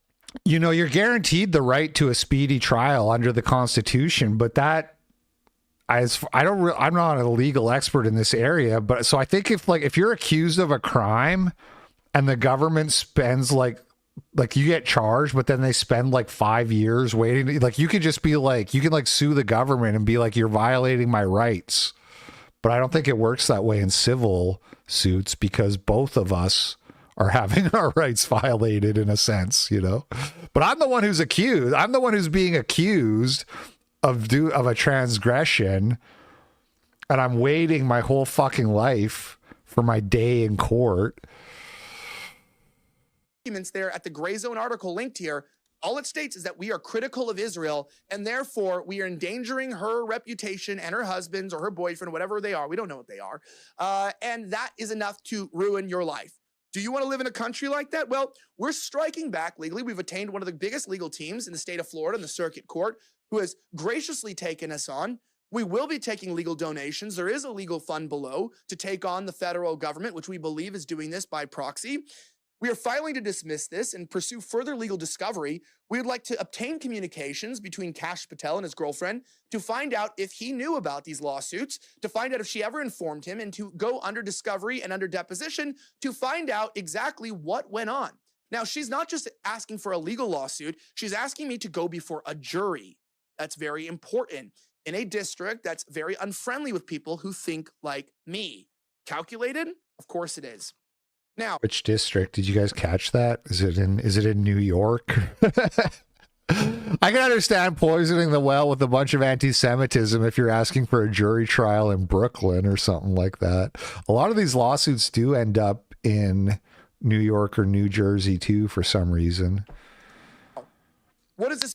Although, don't tweet ones, they have to be done in like Twitter lawsuits have to be done in California, maybe. I'm not sure about that. Don't quote me on that. Mean for the American people?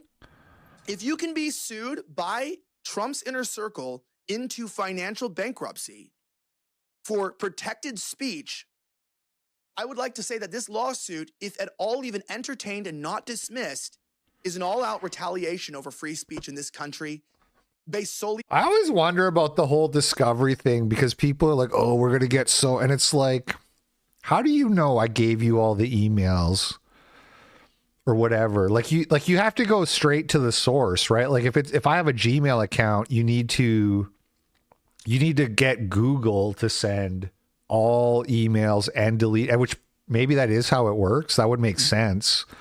But it's like, what, you're just trusting me to hand over everything because a judge said, okay, here you go. That's everything. That's all. In the predication that I am critical of Israeli influence in our country.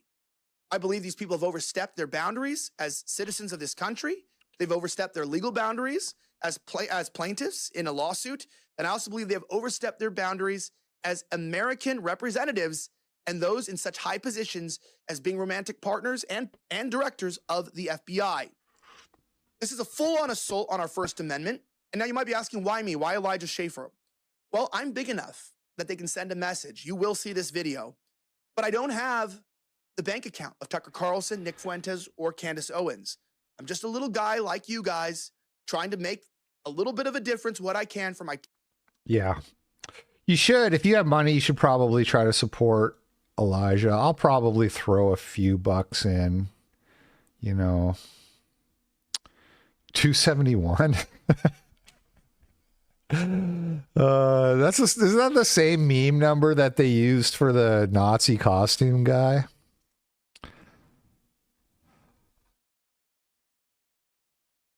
He's gonna need money for this. That's just the reality. So Support him if you can. Will Chamberlain says, good. Hope she takes them both for every penny. You know, these are these pathetic... Dude. Hope she takes them both for every penny. Freedom of speech doesn't include defamation and never has. Also, who funds the Rift? You guys have a very fancy studios and not very many viewers.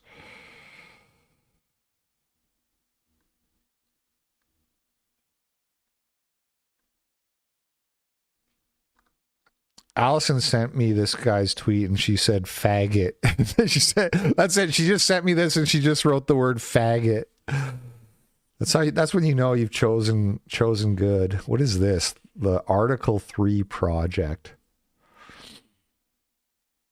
This is an insane lawsuit. Pay attention to everybody who supports and encourages this lawsuit, okay? Because these are bad actors. This is a garbage lawsuit. It's total fucking garbage.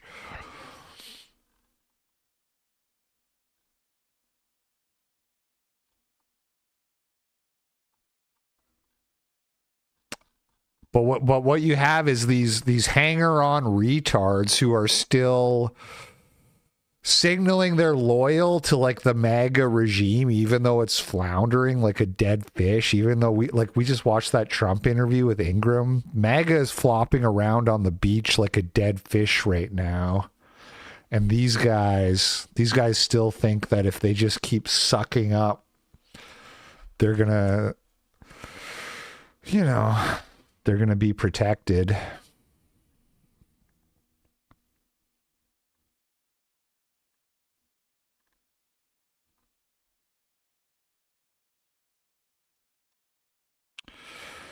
Moving on. So we had this viral tweet from 4 days ago, which I saw and I have not yet talked about because I had a hunch that there was going to be more to this story, and there has been. But so this tweet said, Twitter, identify this man. By the way, like 5 million of these views came from a Harrison Smith quote tweet where he said, that's Dave Portnoy. He's a piece of shit. And got like a ton of likes. Like this has 11,000 likes. Let's check the quote tweets real quick. Harrison Smith, that's Dave Portnoy. He's a piece of shit. 54,000 likes. Let's check the video here, the original viral video. I like it. Hey, fuck the Jews! Fuck you, Dave Portnoy.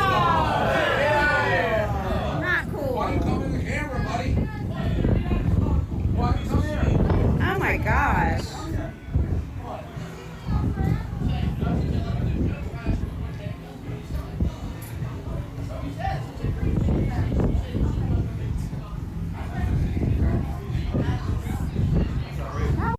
Look at the big guy is like acting like a bodyguard, chasing him off intimidatingly.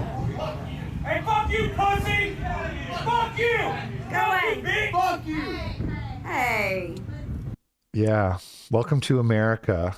Welcome to America, where you're allowed to tell people, fuck you, pussy. And you can even, if you feel like it, you can even let rip, fuck the Jews. Maybe not on YouTube. I would never do that. I'm quoting in context here. Fuck the Jews. You can say that in America. Welcome to America, land of the free, home of the brave.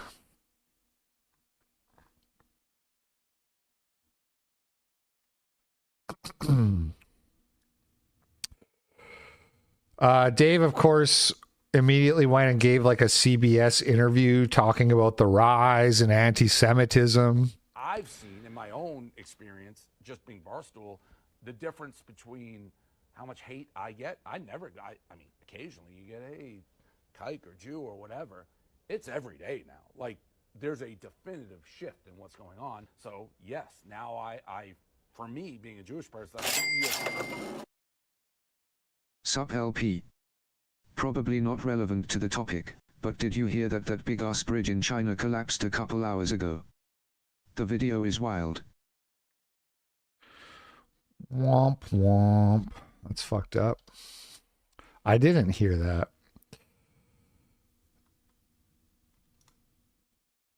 Bruh.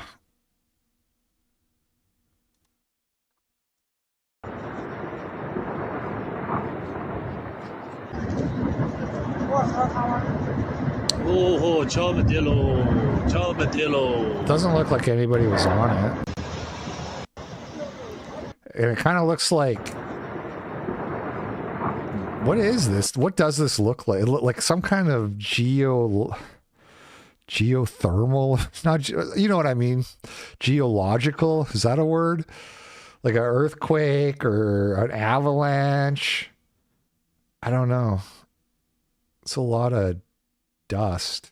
It's a lot of whatever that is. Anyway. Just months after opening. Man, are they hiring Mexicans in China too to build the shit? You ever notice that we just can't build anything anymore? Anywhere? Anyway. Up, you're kind of someone people look up to in the Jewish community. You have to be like, all right, this is not normal, ha with the guys. People are coming in with real hate. Save us, Dave Portnoy. The Jewish community is looking to you to save us. By the way, like, so I guess he threw coins, which it's hard to like see in the video. Hey, fuck the Jews! Fuck you, Dave! Oh, you can kind of hear the Jews landing at his feet. He really put some vitriol on that fuck the Jews too. Like he Hey, fuck the Jews! Fuck you, Dave! Okay, so but I wanted to check it because the coins clearly land at his feet. Because when news came out that this guy was arrested, people were saying, "Oh, you can't throw coins at somebody. That's assault." And it's like, well, I can drop coins at your feet to insinuate that you're a money grubbing loser. That's actually totally legal. That might be littering to leave the coins technically in some situations, but that's like a fine at worst. And just like Elijah's tweet was objectively funny, I think we should all agree that throwing pennies at the feet of a famous Jew is funny. I'm not saying it's funny to say fuck the Jews. I'm just saying it's funny that he threw a bunch of coins down at his feet as if to say that, you know, Dave Portnoy wouldn't be able to help himself from immediately scrambling and picking them up. Like an old Borat joke. Yeah, he waited till the cameras were off and then he did exactly that. They released the full video now here. I've skipped ahead because it's mostly like pizza review at the start. Pretty good. All right, that's a review. Supposedly be able to watch some alumni baseball game tonight. I don't know what that's all about, so I'm excited. So far, so good. Again, Brandon Walker, I hate him so much. He's like made me want to hate Starkville, but so far I like it. With why don't you come in the camera, buddy? Why? Come here. Come here. Come here. Come here. Come here. Come on. Come on. I shouldn't be allowed to make those jokes, right? I should be put in handcuffs. That's what you said. The smirk of death. That's what you said. That's what you said to your employee. You said you shouldn't be making jokes about Right, so he says that, and now this guy is saying, "Oh, right, I should be arrested, right? Because this is so funny. This is so actually because he was arrested. It's funny in hindsight. The fuck the Jews thing, for anybody who isn't unaware, comes from somebody, this Mo Muhammad guy, whatever, at a nightclub that Dave Portnoy owns." Had some sign service where they carried around a sign that said "fuck the Jews," which was like a thing you could pay for. And Dave Portnoy was really, really pissed off that the employees let him do it, and said something at the time, at least according to this guy, I don't specifically remember this part, but that they should be like arrested. And so now he's saying, "Oh, what, I should be in handcuffs," right? Dave's like, "No, I never said that. You shouldn't be arrested," which is funny because this guy did get arrested. I said handcuffs. Yeah, you did. You said it should be a crime. What? You said it should be a crime.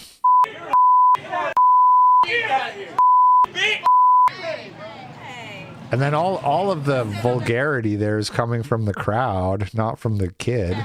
I'll only take that down from what, 7-2? No, we'll keep it 7-2. 7-2. By the way, you're by yourself. He said the Jews and threw at me. No, that's all right. That's all right. There's assholes everywhere you go. Still gonna stick it 7. Why? But they beeped out coins and made it sound like he threw shit? Hold on. By the way, you're by yourself. He said the Jews and threw at me. What word was censored there? All right. So, by the way, the headline of this New York Times article, Barstool Sports Dave Portnoy releases video showing students smirking after hurling vile anti-Semitic slur. Not the smirk, not the white smirk. This is giving me Covington school kids flashbacks. Not the smirk. He said, F the Jews and threw shit at me. That's what he said.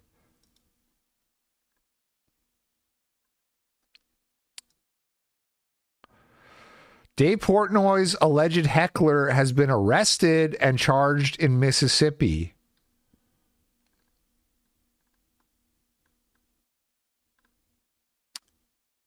And he's also no longer a student at his university. I said, what's the charge? Enjoying an anti-Semitism? A succulent... I should have said American. A succulent American anti-Semitism. And this was a popular reply. I got 12,000 likes. Lots of people cracking jokes in the replies. There's a few good ones in here I saw.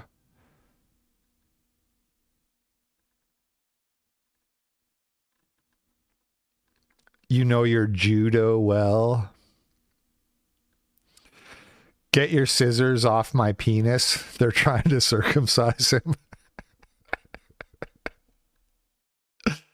He threw something at him. See, this is like a lot of people are saying, oh, he's charged with like assault. But he wasn't, as we'll see when we look at the TMZ article.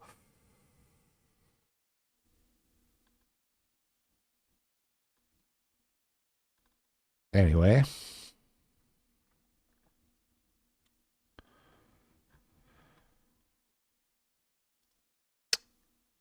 And, they love it. His name is Patrick McClintock. Let his life's downfall begin. They can't help themselves gleefully cheering for the destruction of a young man's life just because he happens to have opinions about Jews that they disagree with. And you have to understand the whole liberal order, the whole progressive, politically correct, anti-racist way of thinking that the vast majority people have been brainwashed into believing, it all comes from Jews. They're the ones who came up with this whole idea that racism is a sin and that it's evil. It's actually Magnus Hirschfeld, same guy who did the first sex change surgeries and one of the first people who wanted to legalize homosexuality. So it's just all so tiresome, man. It's all so tiresome. So they create this way of thinking that racism is evil, and then when you're anti-Semitic, you get your life ruined, and then they can cheer for it, and people don't look at this and say, oh, this is a little weird. This whole thing is a little weird. Like, who cares about words? I thought we grew up being like sticks and stones can hurt my feelings. How's it go? You know the one. Sticks and stones will break my bones. But all of a sudden, it's like if you say the wrong words, we're going to get you kicked out of school. We're going to charge you with a trumped up crime that you didn't really commit. And we're going to celebrate watching your life be destroyed over words. That's a little weird.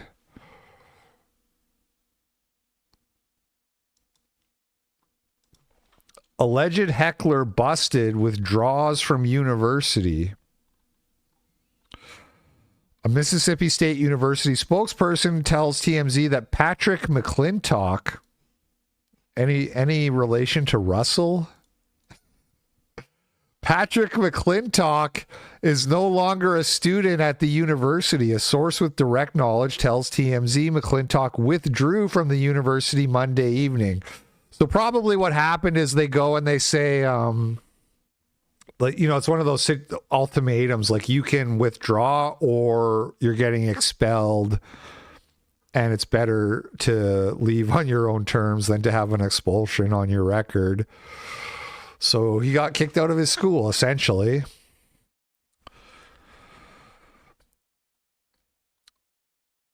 The young man accused of throwing coins and yelling F the Jews at Dave Portnoy outside a Mississippi pizza shop has been charged in the high-profile case. Brandon Lovelady, public information officer for the Starkville Police Department, tells TMZ officers arrested 20-year-old Patrick McClintock on Monday and charged him with disturbing the peace. I don't know what I'm doing. I can't get comfortable. Disturbing the peace is the charge. So I see these kinds of disturbances every day, all the time. I see them in Walmarts. I see them in Popeyes and McDonald's. I see a lot of people disturbing the peace and not getting charged with it, but say something about the Jews and the police are they're gonna dox you, and then the police are gonna come find you, and then they're gonna arrest you. Wear an SS uniform. Better not defend yourself against an angry mob. Notice that Kash Patel's girlfriend is way too hot for him. Better not say it out loud.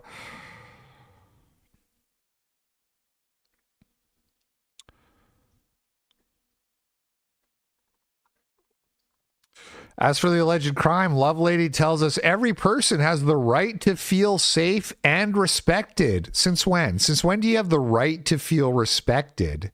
That's a new one to me. Every person has the right to feel safe and respected in our community. Offensive words alone are protected, but when behavior disrupts a public event or risks violence, the Starkville Police Department will take steps to help maintain safety and security.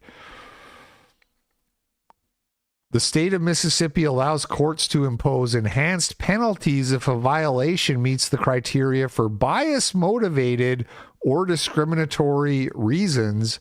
This remains under investigation.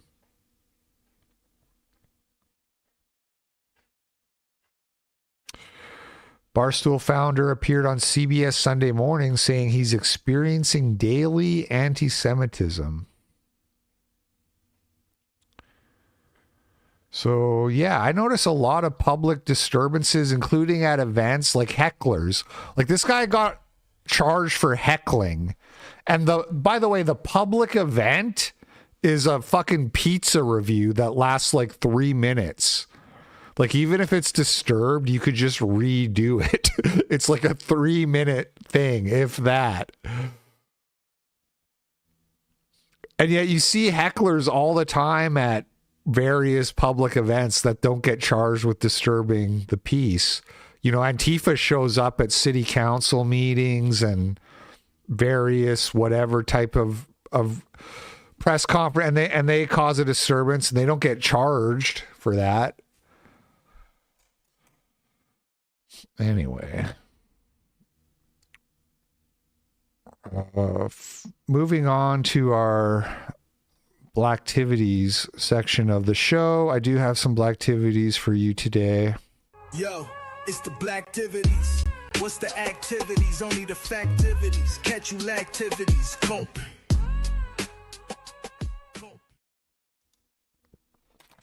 Father speaks out after photos show boy tied up in van, district investigating.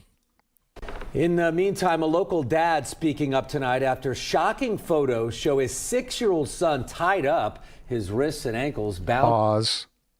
Note the skin tone of the person doing the tying up, and notice the skin tone of the 6-year-old boy being tied up, because this is a white boy and a black woman. With a sock. It's really disturbing here. This all happened while his son was at school, and tonight we found out the district and the after-school program the boy attended are investigating. Our WLWT News 5's Rachel Whalen is live tonight after talking with that emotional father. Hi, Rachel. Hi, Cherie and Mike. Cincinnati Public Schools did say in a statement that they are looking into a situation. They used Photoshop? Let's see here. I don't know. So it's hard to say, but this is definitely a black woman.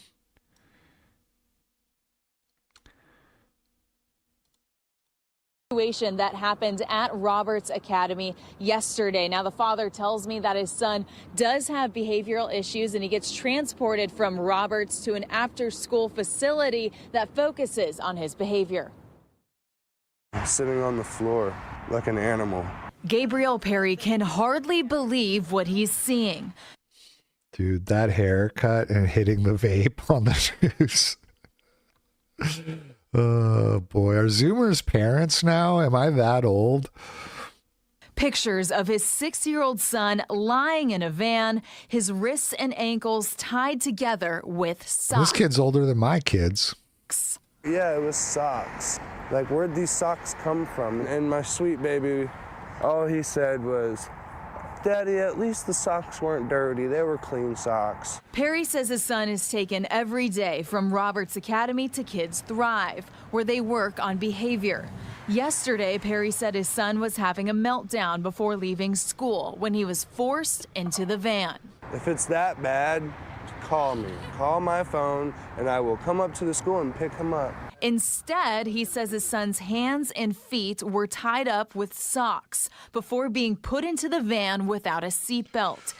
I mean, that's this. First of all, tying a kid up like that, because I mean, it's just, it's insane, and it's criminal, and that person needs to go to jail. Then driving him in a van without a seatbelt on the highway, and if I was the dad, I'd be suing the fuck out of whoever that woman works for. Oh, you're getting sued. Put my kid's life in danger like that, you're getting sued for millions. Perry says once the boy arrived, If I was that dad, I'd be like, payday. Way to go, boy, taking one for the team. We are getting paid. We're suing the city. We're suing everybody out here. Kids Thrive. They immediately called and showed him pictures. The lady was on the phone crying, and she knows that he just got picked up. Most school buses don't have seatbelts. That's a good point. I never thought about that, actually. That's so true. They never had seatbelts on school buses. But tied up. You know, if there's a crash, you can't even like use your hands to protect your head or anything. Which is a 20-minute drive on the highway. I mean, anything could have happened. We reached out to Kids Thrive. A spokesperson sent us a statement that says, in part, we are aware of the incident involving a child on the van and take the matter very seriously. We are fully cooperating with authorities and are committed to providing any information or assistance they require. Yeah, it's also a van. It's not a school bus. But I was just thinking that is weird. That school, do they still do that in our safetyism society?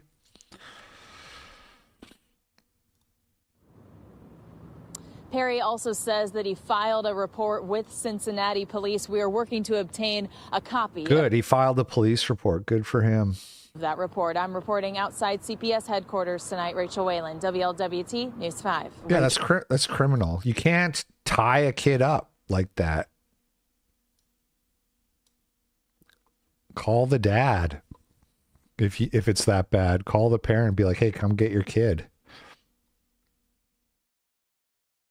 And if it's so bad that you can't handle it, just be like, come get your kid, and also we're not taking him anymore. You know, but you can't just fucking tie him up with socks. That's crazy. I'd be going ballistic.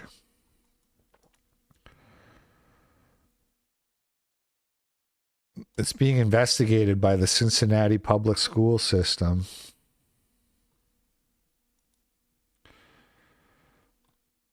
What is this?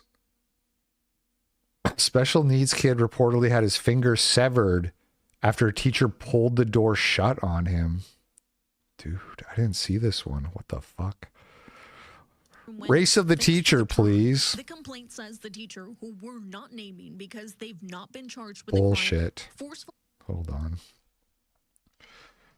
Teacher severed kid's finger door. Mother sues Edmonds School District after son's fingertip. Have they really protected the identity? There's so much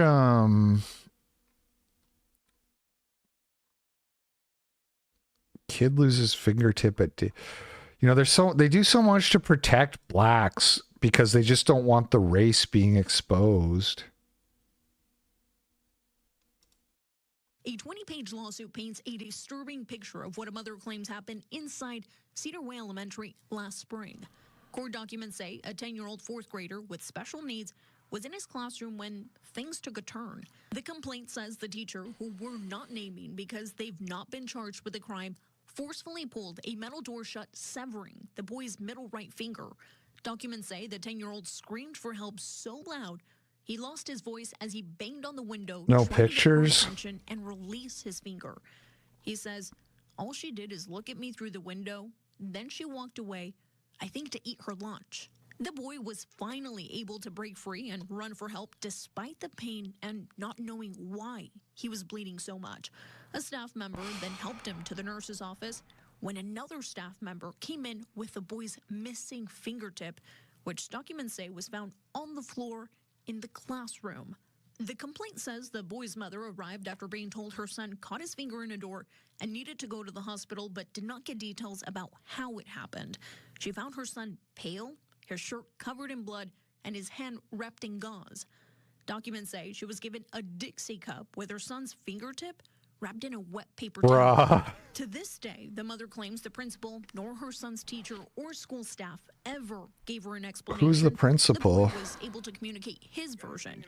She's now suing the Edmonds School District for violating Washington law to protect children with special needs. The mom certainly wants to raise awareness for this incident.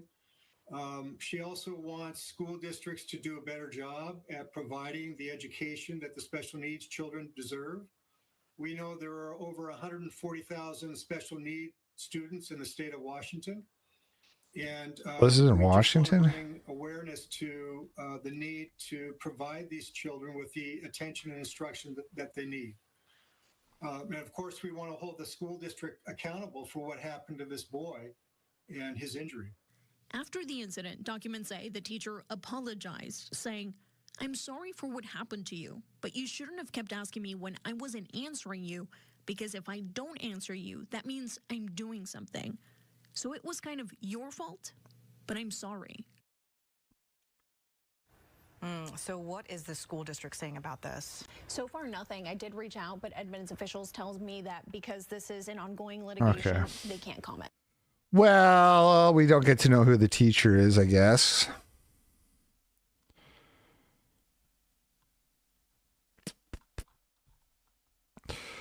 In 1989, Middlebucks Vocational School in Pennsylvania had an art class which had an attached darkroom and private bathroom. Throughout that school year, the teacher exercised so little control over her class that girls were being dragged into the darkroom and bathroom, which had locking doors, and raped. It was so out of control, even the teacher was being groped by the students. The school knew this was happening and took no steps to correct it. Eventually, the parents sued the school for failing to protect the students that were mandated by law to be handed over to state custody for 8 hours a day in which custody the state was enabling the repeated sexual assaults. They lost. They lost because, according to federal law, public schools have no duty whatsoever to protect your children.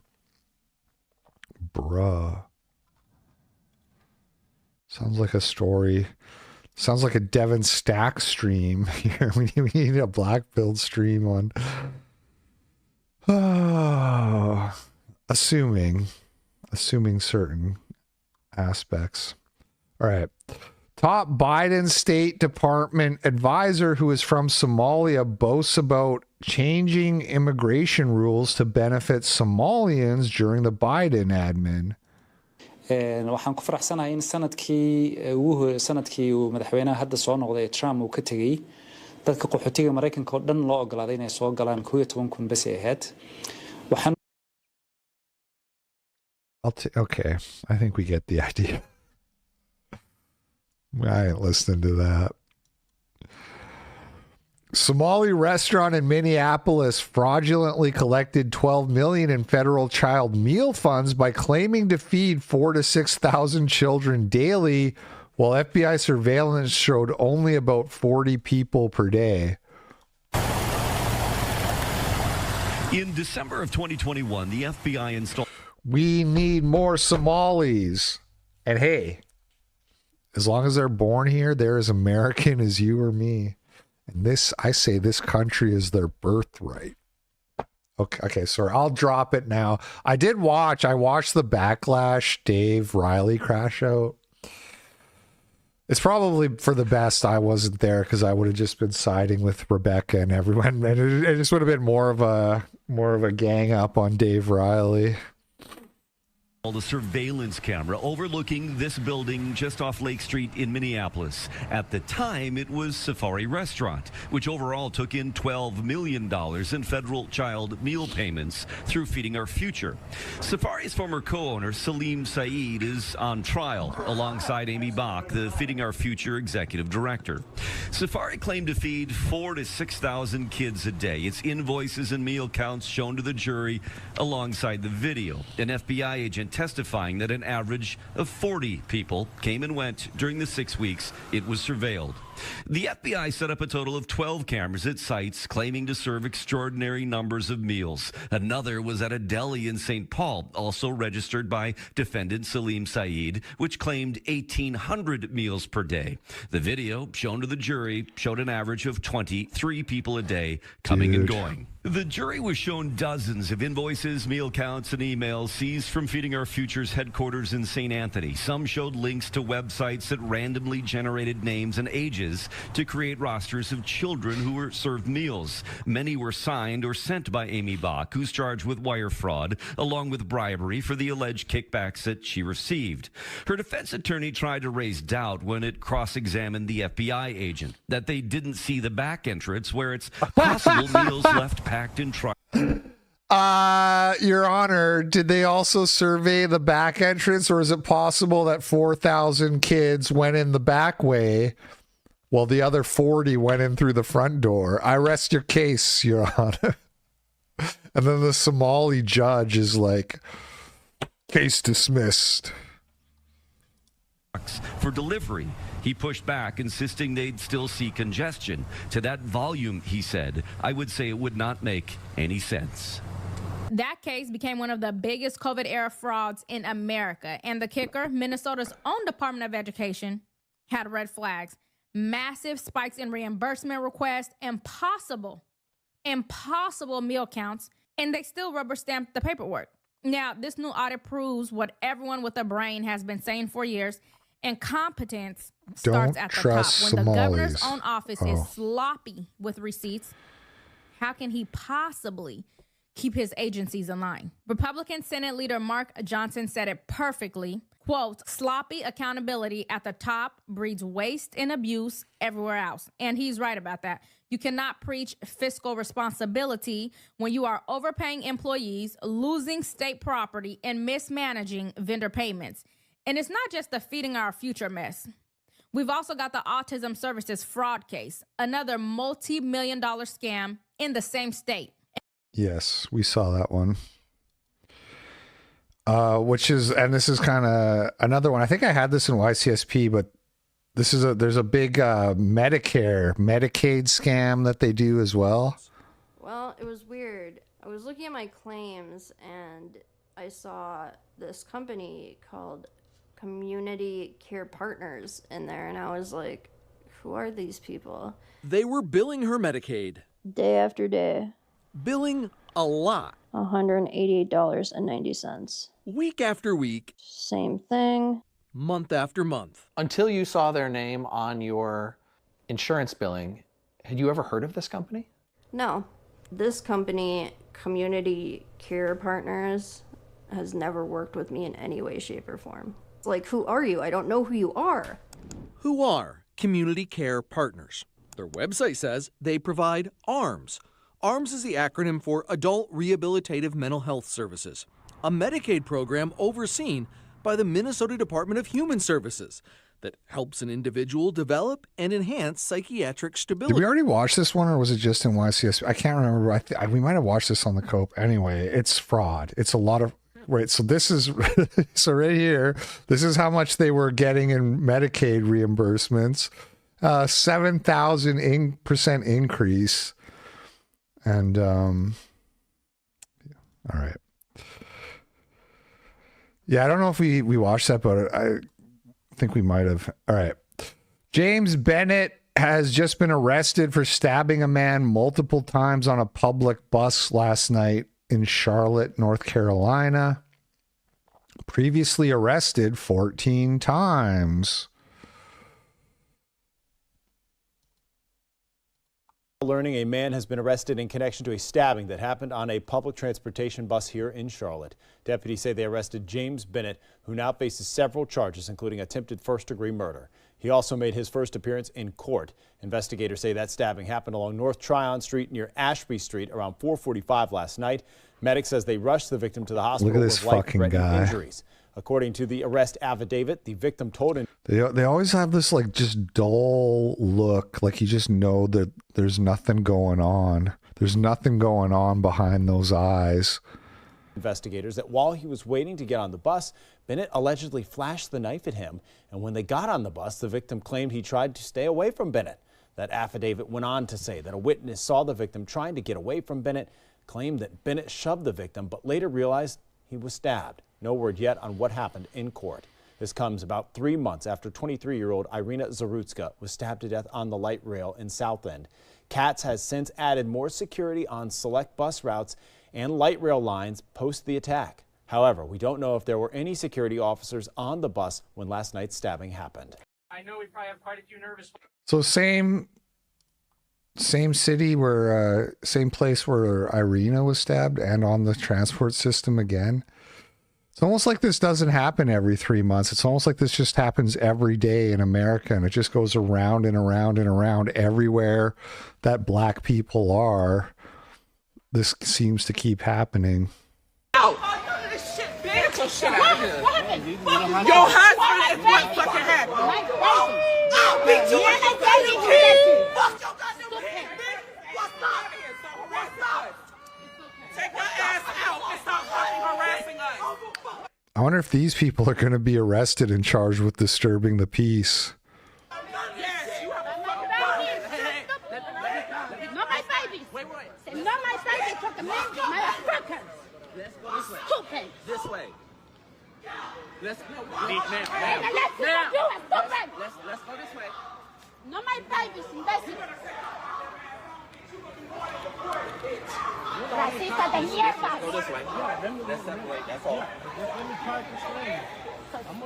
Heart full of EBT. I just want to separate you two. I just don't want no issue. My kid, I don't know why she do that much. More stupid, mother bitch.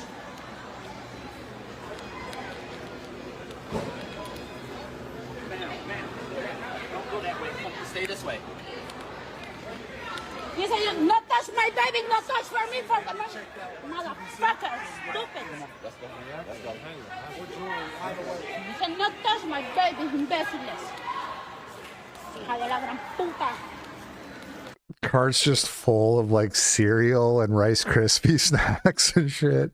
Dude, We eat such garbage food, man. We eat awful, terrible food. It's fucked up.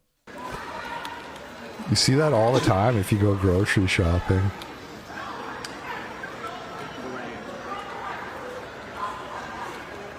Estúpidas esas racistas de mierdas.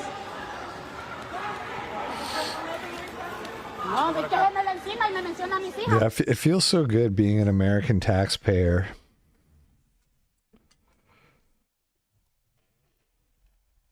Oh, thanks, babe. Chicken burger. Thank you. Anyway, let's move on to something a little bit more lighthearted here. 12-year-old girl raped by stranger in New York City complex lobby in East Williamsburg. Well, tonight, a Brooklyn mother in shock and pleading for help and trying to find the man who attacked her daughter. That stranger walked into her apartment building in the middle of the afternoon and raped her 12-year-old daughter in a stairwell. Cops released this photo of the suspect. It was about this time yesterday. They say that he cornered that little girl inside a building at NYCHA's Cooper Park houses. Eyewitness News reporter Lindsay Tuckman spoke with that girl's mother exclusively, and she's live with her story in East Williamsburg tonight. Lindsay, I cannot imagine what this family is dealing with tonight. Yeah, Mike, talking to the victim's mother was very emotional, and this story clearly is very upsetting. And as you can imagine, people in the community are on edge and really just wanting answers after police say an unknown man raped, sexually assaulted a 12-year-old girl who was just heading home. A group hug Friday morning as police continue the hunt for a man they say raped a 12-year-old girl in East Williamsburg. Her mother, whose identity we've decided to protect, with a desperate plea. Just hope he get caught. I just hope he just come turn himself in. Like, my daughter is only 12. It happened around 5. They did catch the guy. Breaking now on 12. Police say a 27-year-old is under arrest, accused of raping a 12-year-old girl inside of a housing complex in Williamsburg.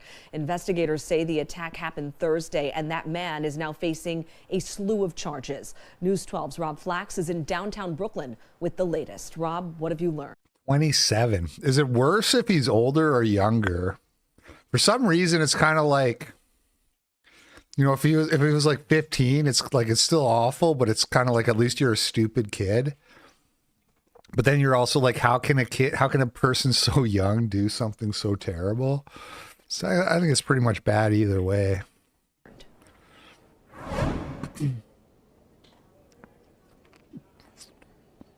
Yeah, Amanda, we were standing here in downtown Brooklyn in front of the Child SVU.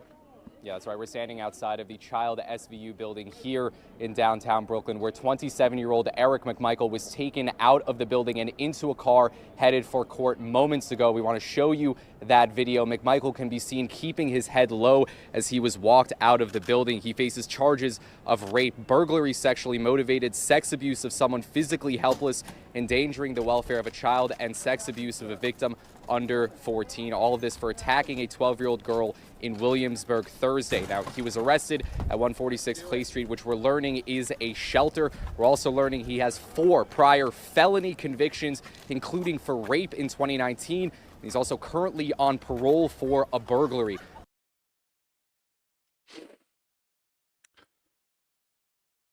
Set bail at $100 and get him back. Let's get him back out on the streets. Breaking now on 12. The chance of being stabbed to death by a black guy on the subway is far greater than that of returning home in one piece. I mean, I don't know if that's statistically true, but it's the chances of getting stabbed are much, much higher than they should be. Why you fucking approaching me? Yo, put the Michael Jordans on him. I knew he was going to walk away. You know why he going to back off. We got to go. Back to Brooklyn. He walked away. Back to Brooklyn. Come on. See, this don't have me fucking niggas. Come on.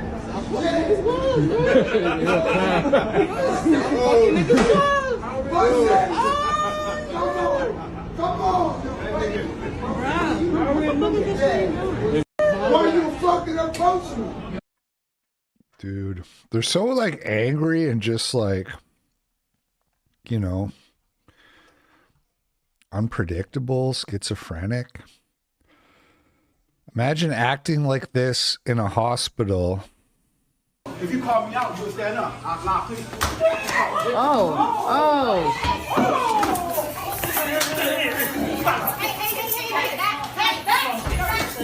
They got real about mine. So what happened here? The guy looked at him the wrong way? If you call me out, you'll stand up. Nah, please. Harry Manback sent $5 I've lived in and around Charlotte for almost 30 years. Hate that it's recently becoming known for its Ooga Booga problem. Yeah, it's funny you say that because like a lot of these places as a Canadian in my mind, like I imagine them as very white. You know what I mean? There's certain places you imagine as black. Chicago, Atlanta, Detroit, New York. And then there's places like North Carolina, you just imagine a bunch of white people, like people with like ranches and people wearing like suspenders, blue, not suspenders, overalls, people wearing like jean overalls, like chewing on hay out of the corner of their mouth and shit.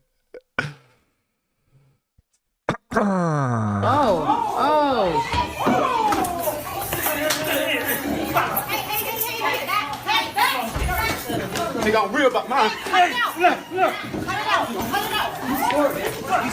I'm real about mine. There you go, man. Sedate that motherfucker right there. Sedate his ass. I got everything on tape. Sedate him. Sedate him. Sedate him now.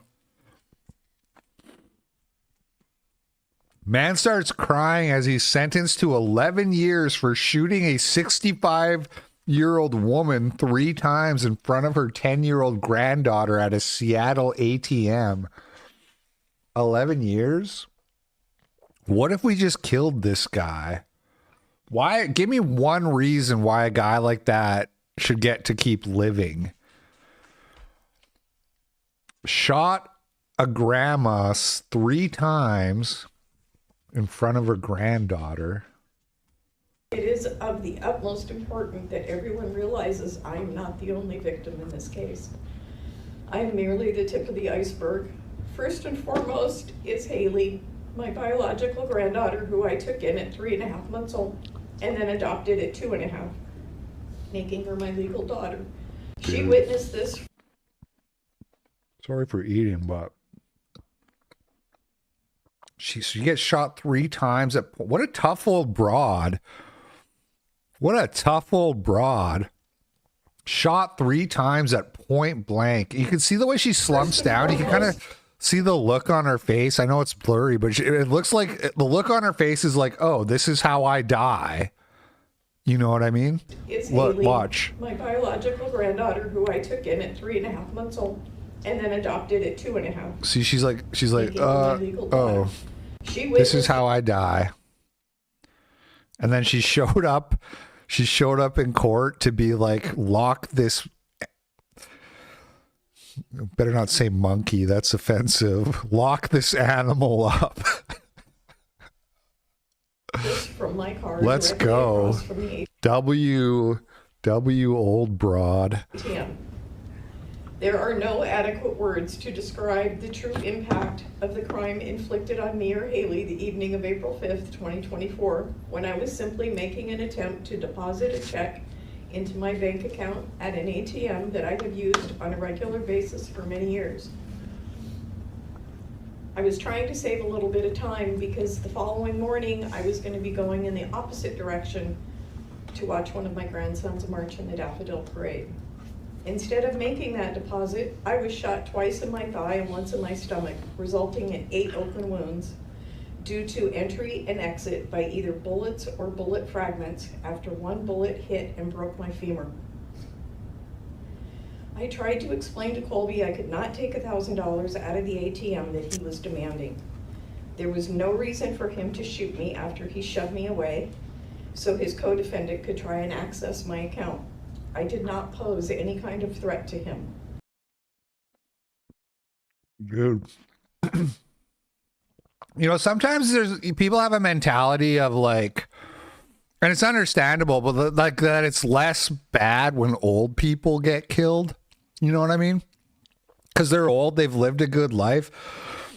But at the same time, you know, something I've said before and I think about is like the way you win at life is you get to be old and then you get to like do shit with your grandkids. Just like she was saying, like she was with her granddaughter. She was going to go watch her other grandkid in the parade. That's like your prize for winning at life. And to have it taken away is not no big deal. It is a big deal, actually. Tristan Chase sent $20. Here's the original news report. There is nothing funny or cute about this next story. In fact, it's just as outrageous and tragic as the Octomom, but in a very different way. gosh. By now, you've heard the horrific story of Travis the chimp, who was shot and killed by police after he attacked a 55-year-old woman to within an inch of her life. The 911 call to police, chilling. What is the problem? He's killing my friend. Who's killing your friend? Chimp, my chimpanzee. Oh, your chimpanzee is killing your friend. He ripped her apart. Hurry up. With a gun. Hurry up, please. There's someone on the way. With guns, please. Shoot him. What is the monkey doing? Tell me what the monkey did. He ripped her face off. He ripped her face off? He's trying to attack me. Please, please. The bizarre relationship between Travis the chimp and the woman the chimp lived with demands closer examination. She says he brushed her hair, they bathed and slept together, they even drank wine together, but wasn't... Wait, what the fuck? Hold up. Is that real? Is that AI? Dude. It's not funny that woman got her face ripped off, but it's funny because the joke is like the black guy in this story is like the monkey in that story. So that part's funny. Just so you know, I wasn't laughing at the woman getting her face ripped off. Just so you know.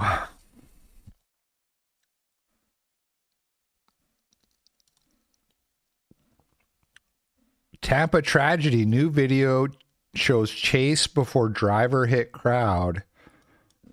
We brought you the information just yesterday after 4 people were killed and at least 13 injured when a man crashed into an Ybor City business early yesterday. That is, of course, in Tampa, Florida. And a lot of the information here coming in from our Fox 13 Tampa team. This is actually video of the suspect that was provided by the Hillsborough County Sheriff's Office. That is where Tampa is located. Tampa police saying they arrested Silas Sampson, 22 years old, on several charges after the deadly incident. Tampa Police Chief Lee Burkhaw says this all began around 12:30 a.m. Saturday when officers spotted 2 vehicles that were racing near Hannah Avenue and Nebraska Avenue. This is over in Tampa, and they did provide this video showing the pursuit as the drivers proceeded westbound on Hillsborough Avenue. One of the vehicles drove onto I-275 southbound. From there, the air unit did track it as it then exited downtown. Florida Highway Patrol troopers joined in and tracked the vehicle over to Nebraska Avenue and Palm Avenue, where they attempted what's known as a pit maneuver to stop it. The vehicle then proceeded down a very busy 7th Avenue and ultimately lost control of the car and crashed into the patio area of Bradley's on 7th, which is located in the 1500 block of East 7th Avenue. More than a dozen people were hit outside of the business. Again, 4 people killed and 13. So this guy was getting chased by the police, crashed into you're sitting, picture it, man. You're on a night out. Everything's so fucking expensive. You do this like once every 6 months. You go out to eat at a restaurant. You know, this is like a special occasion. Now, this is like what we do to like reward ourselves. It's like, you know, there's probably people there. It's like their fucking wedding anniversary or their birthday. You know what I mean? Because it's so expensive to go to a restaurant. It's got to be some kind of reason for it. And you're sitting there, you're having a couple drinks, you're eating some food. And here comes the black guy in a high-speed chase, smashes into you and kills you out of nowhere. 13 other people suffered injuries ranging from minor to life-threatening. Police are still working this investigation, and we know that all of the victims are over the age of 20. The chief saying, quote, "We had a tragic incident where at least 4 victims senselessly lost their lives and 11 others were injured as a result of a careless, reckless driver. 2 more victims injured were later found. But again, this is some of the video that is coming in from Tampa's air unit as we get additional information. Now, last night, a vigil was held where one of the survivors who was treated at a hospital was able to speak. The remarks were very brief, but I do want to bring them to you here right now on Live Now from Fox. I want to thank everyone for coming, and I greatly appreciate it for showing up for our community and this tragic that's happened yesterday. One of the survivors that are here, and we'll be speaking in just a few minutes, but I want to thank everyone for coming on this. Our community is strong. We are here. We're coming together to heal and to be together. Mr. Richard is one of the survivors. Would you like to say something real quick? Yeah, I was telling everyone that I don't know how we were able to organize something like this so fast, but this is just a perfect example that we have one of the best and strongest communities in the entire world. Okay. That we come out and we show up for each other.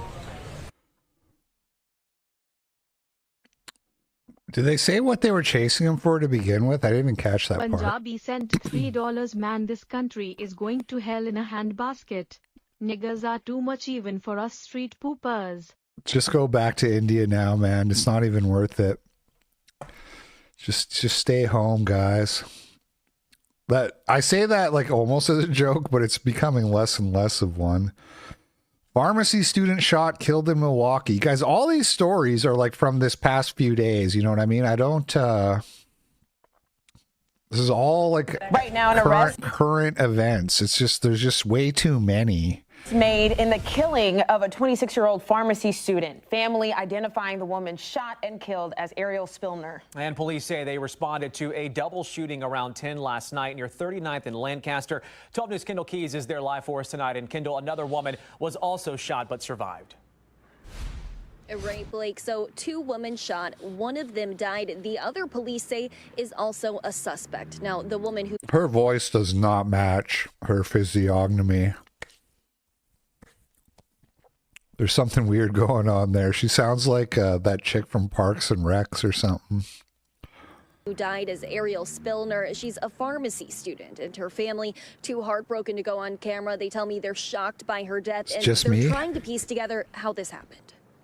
I'm the only one who finds that weird. Ariel Spillner has the same beaming smile. It's what her family wanted us to share. Her infectious laugh and smile. Here, pictured in her pharmacy coat. From the Madison area, the 26-year-old had 1 year of classes left at the Concordia University School of Pharmacy.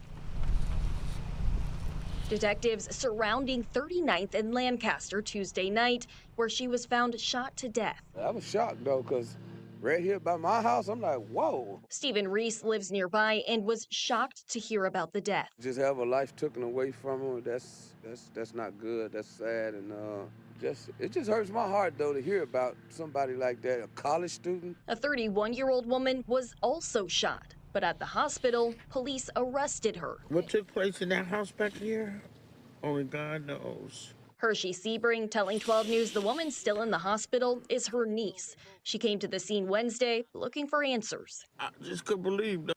So her niece shot the white, something seedy going on here. What was this nice white girl doing in this neighborhood? What's going on here? What's going on here? They said She was in the wrong neighborhood. Arguing and busting and yelling and screaming, and all of a sudden I heard something like a big old boom. Knowing that your niece could potentially be a suspect in the shooting, what do you make of that?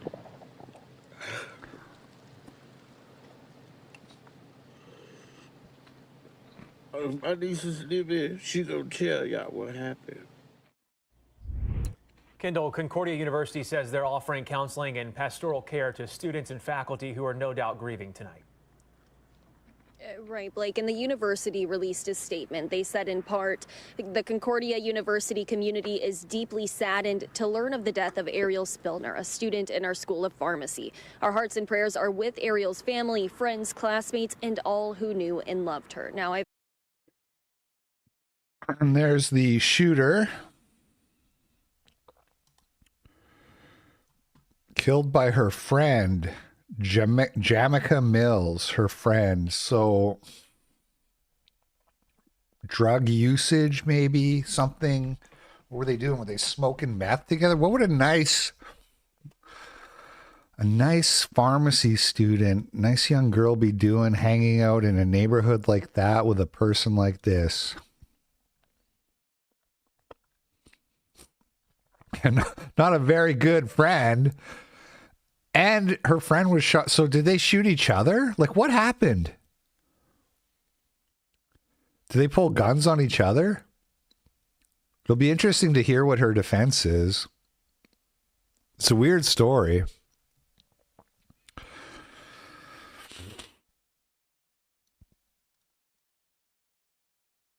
And then National Conservative, as I've shouted out before, one of the best pages for black on white crime stories, posted this. You know, again, just another beautiful young white girl robbed from us. And because they were protecting the identity of the shooter at first, like we saw in that news report, they're just like, oh, another woman. And then she is blaming the attack on cannabis. So somebody smoked weed and went psychotic. The mystery of her injury has been explained. She shot herself in the stomach by accident after killing Spill. Okay, got it. So she went insane, killed her friend, and then shot herself in the stomach accidentally. And then I saw here, Milwaukee police are censoring the name of a female murder suspect. Andrew Stock, 37, was murdered near the Metcalf playfield. Austin Metcalf. In an 89% census tract. Police say they arrested a 26-year-old female, but refused to release her name. I didn't even hear about this one. This is 37-year-old man killed after Milwaukee police say he was shot during a confrontation. 26-year-old woman who they say shot him during a confrontation was arrested. That's it. That's the story. You know, there was another clip in YCSP last night of this white woman in like a Walmart or something. And she was yelling about black people. Do you guys remember that one? She got like escorted out by security. And she was like, she's by the door and she screams, black women kill more than white men do. Just like straight up pull talking points, racist X talk. It was so awesome. She screams, black women commit more homicide than white men. And then she's like, fuck. And she just starts going down the list of all the identity groups. It was awesome. If you didn't watch YCSP, you should, just to see that one clip. She is a white ass nigga going hard as fuck.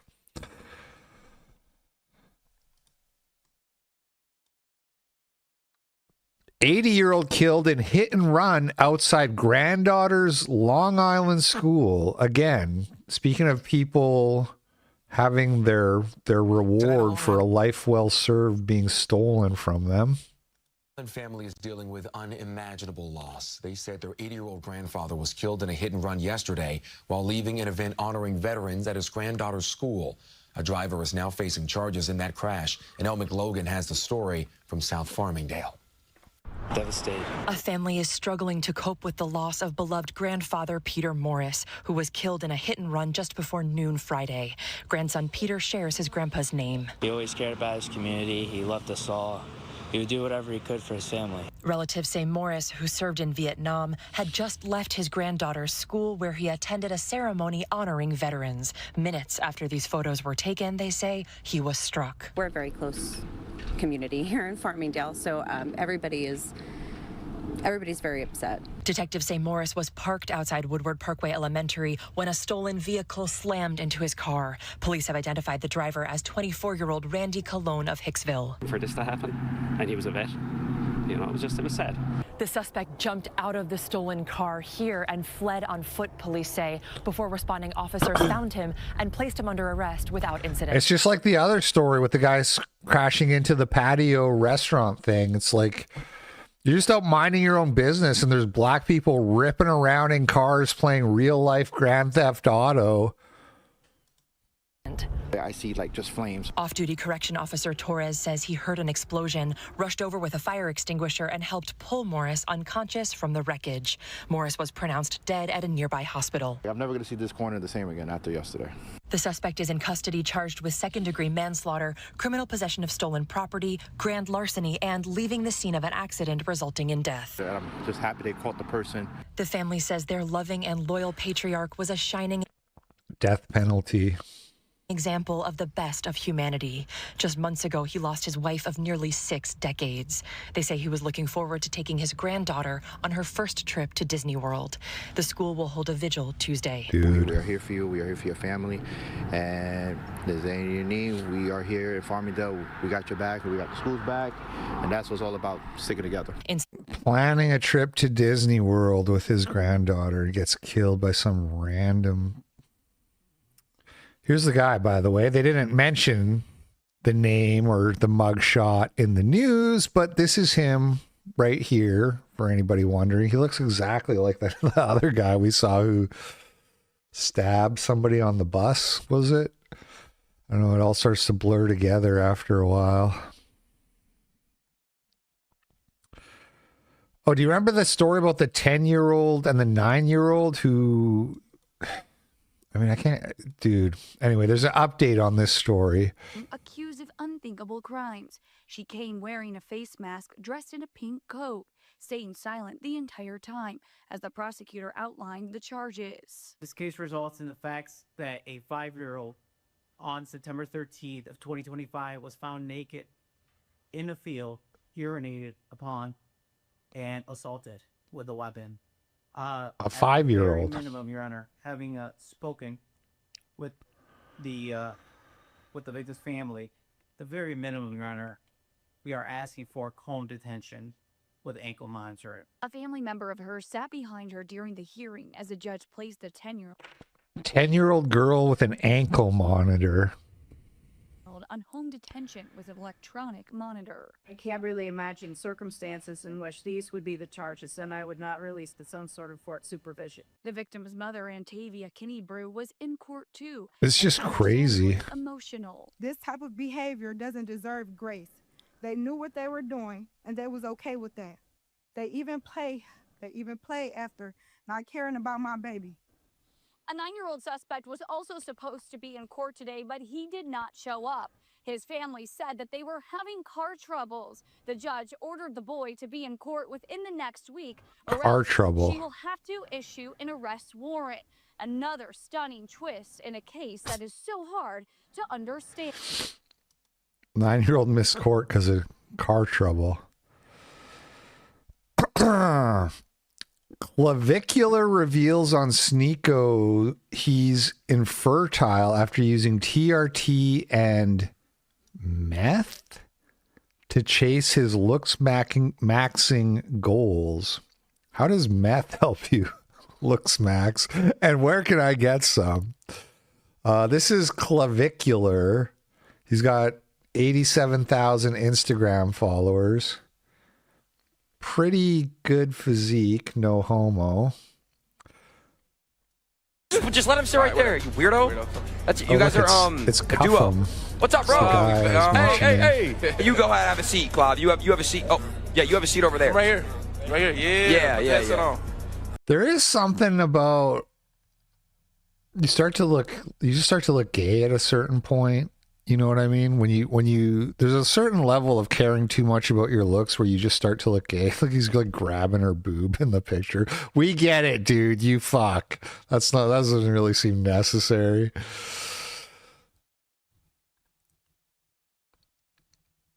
But, you know, this guy would probably say that he's not doing it to pick up chicks. He would probably say, like, he's, you know, he's doing it for the love of the game or something. I don't know. This is his YouTube channel. Ultimate Guide to Getting Bigger. What, penis enlargement? Dude, you don't need that. I'll just save that to watch later. Guys, you don't need to worry about that kind of stuff. Microplastics in your steroids. Say it ain't so. Does testosterone make you infertile?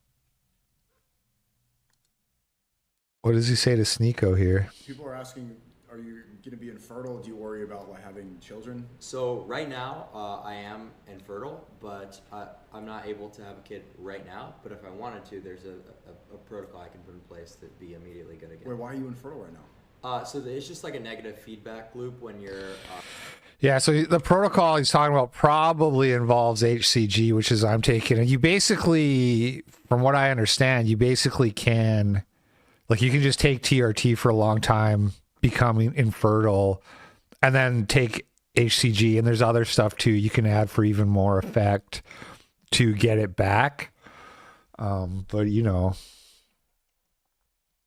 you're playing with fire a little bit. You know, not needing to produce testosterone anymore because your body realizes, okay, we're getting it from an exogenous So you're not producing source. any testosterone naturally? No. None? No. Oh, I'm not taking TRT, bro. Well, how do you think it works? You just don't, your body realizes we're at a certain level we don't need anymore, so it stops producing it. So how do you fix that? How do you have kids? You just take something that, you know, signals your brain to restart the production. You stop taking the testosterone, your levels start to diminish, you know, you agonize the receptors, and then your body just starts producing it again. So have other people done that before? Yeah, dude, like the chance of, you know, being completely infertile is like 1 in like 100,000. You should freeze Sterile is the word. You've got to do that before you make the commitment. Right, but next time, like, unless you, you know. Yeah, you could do the that. next reset. But dude, like the odds of, you know, going permanently infertile are so egregiously low that it's Sterile. Okay. Not really necessary. I didn't hear anything about meth in that conversation. Where does that factor in?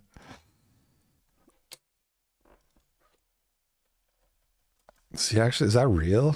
Comparing meth versus Adderall 1 month ago. Hey, what's going on, fellas? Long time no see on the YouTube channel, but today we're back at you with another informational video, and today is definitely going to be a crazy one, where we're going to be talking about why methamphetamine might actually be more practical than something like Adderall. So methamphetamine... Men aren't fertile. I don't think that's technical. I think you are. You have fertility as a man. But it is more manly sounding to say like virile or something like that. But technically it is just your fertility. Methamphetamine and Adderall are almost identical except for the addition of the methyl group to methamphetamine, obviously. That one methyl group that gets added to make it into methamphetamine, not just amphetamine, allows it to cross the blood. I really think that like this kind of content is basically straight up evil, dude. I know it's all like scientific and this guy who's making it can probably like manage what he's doing.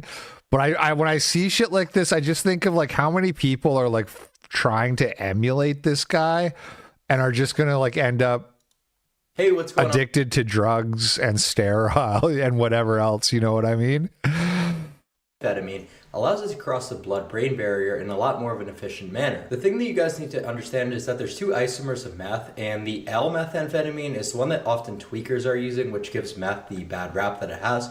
But a lot of people don't realize that something called disoxin, which is D-methamphetamine, is often prescribed by doctors. Now, while Adderall is quite similar, it does not contain any methamphetamine or any methyl groups. It is simply a 75-25 blend of dextroamphetamine and levoamphetamine. Now you see the dextroamphetamine is exactly what are you want, taking right? meth And it's for, dude? very good that it's a favorable 75-25 blend of dex versus levo, because dextroamphetamine is responsible for the mental benefits that you get from Adderall. Now Adderall is Clark Fent.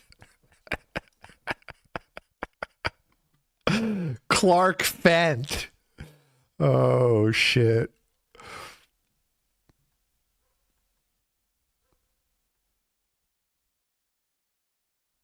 Why based and meth pilled? Does anybody know why?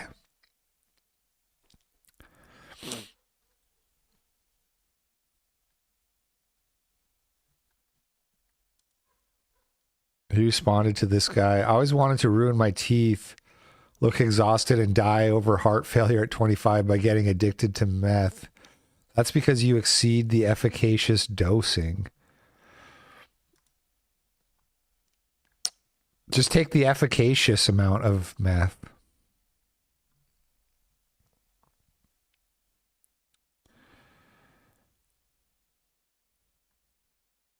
Fortunately, most people just seem to be laughing at him.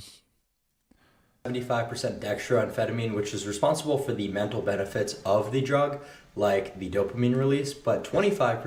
This is never a good idea. You know what I mean? Like that show, I know it's just a stupid TV show, but that show we're watching, The Nick, it's the main premise of the show is about a doctor who's addicted to cocaine in like 1900, which is like Sigmund Freud was addicted to cocaine. You know, it's like a real thing.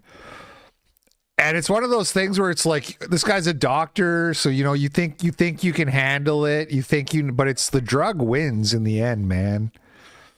Don't do meth, you guys. I don't know if this needs to be said, but there's not really like a secret amount of meth that actually makes your life better. And if you just get the dosage right, you know what I mean? There's not really like a secret daily dosage of cocaine that's the sweet spot that makes your life better. It always spirals out of control sooner or later.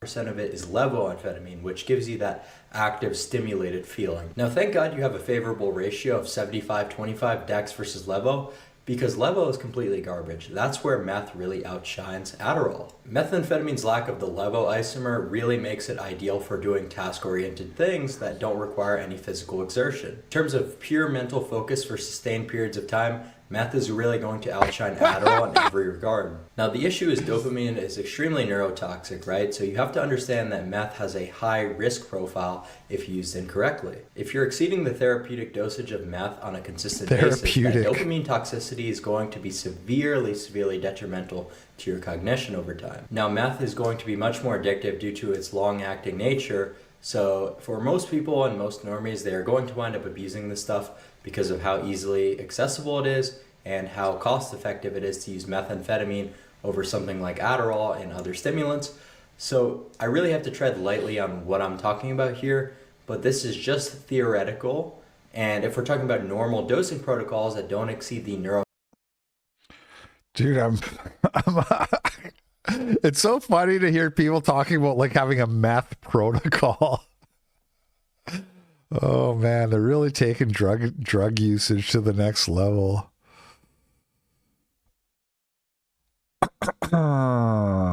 Anyway, so that's clavicular.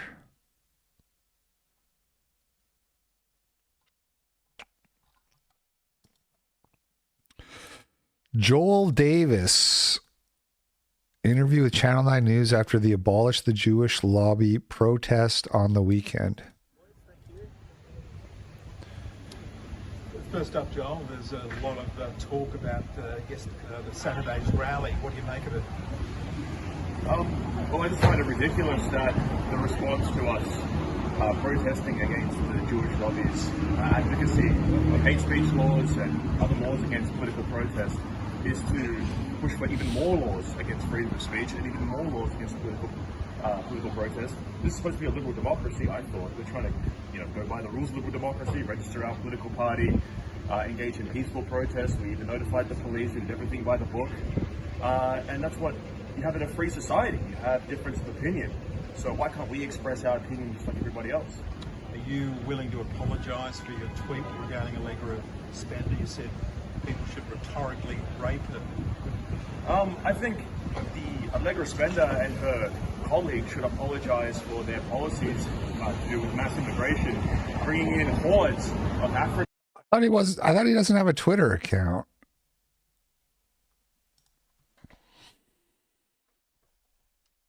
Did this just happen?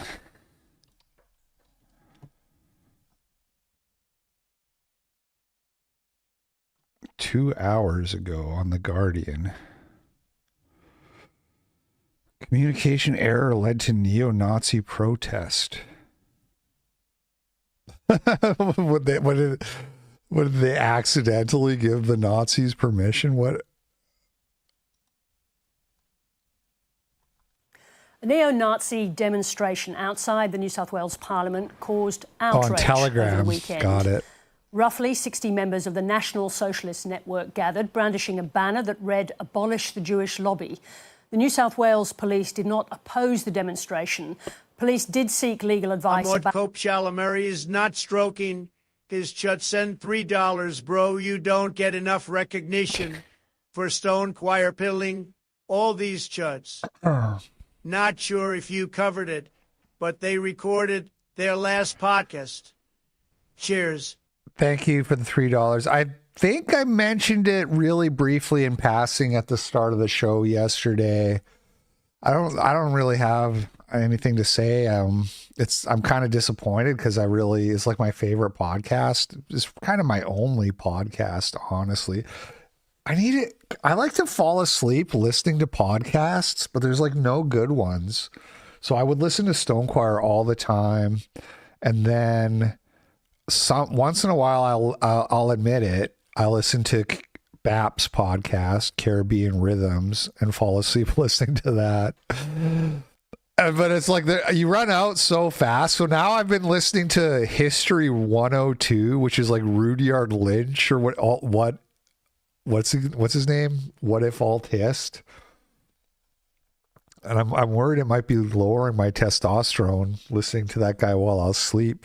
I'll fall asleep listening to him talking about Vikings, and then I wake up and he's talking about, the Civil War or something like that. About blocking the protest, but were told it was unlikely to succeed in court. The New South Wales Premier has suggested laws should be changed to prevent... If you listen to the last episode, they explain their reasoning, but it's essentially that they said everything they have to say is basically in a nutshell.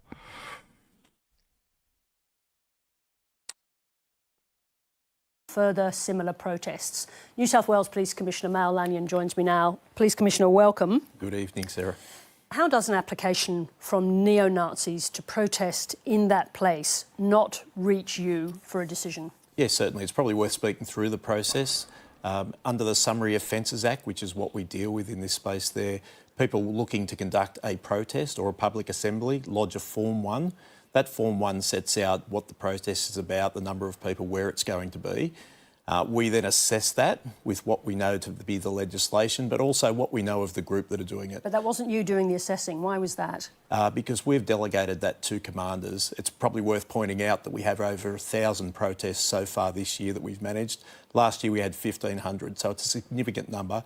Our police do a really professional job of managing protests. But wouldn't you expect a request like that to reach you so that you can brief the Premier? Yeah, certainly one that is so high profile, I would have expected to have been briefed on. I'm very disappointed that I wasn't. So what went wrong? It was a communication error.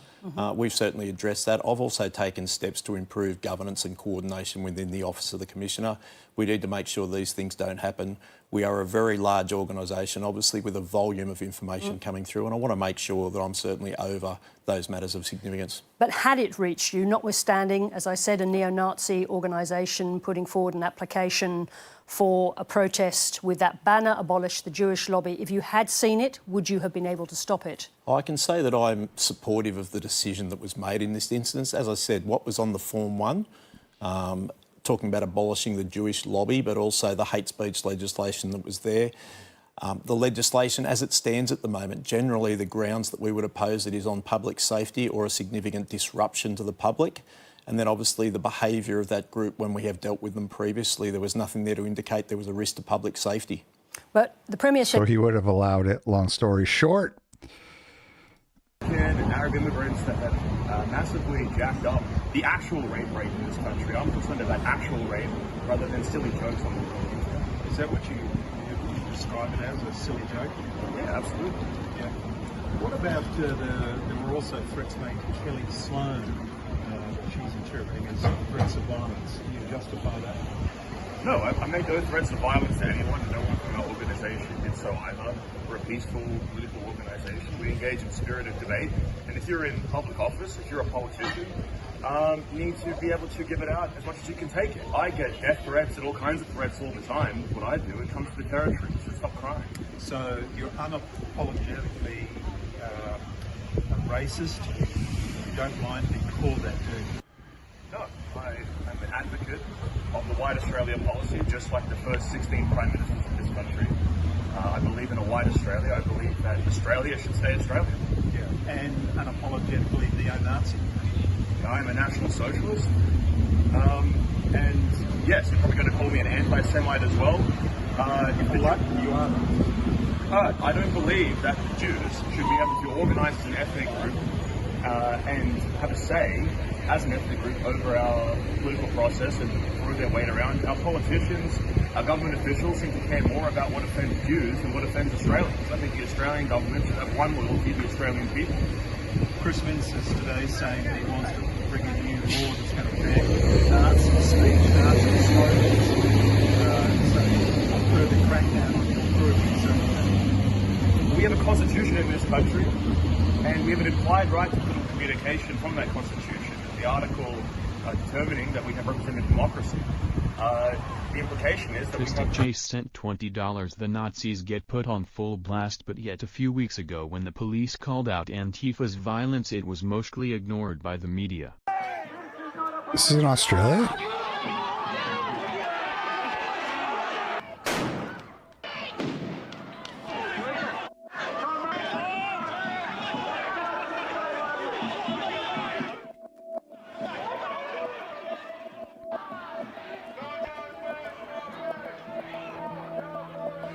Interesting. They seem a lot more violent than the neo-Nazis.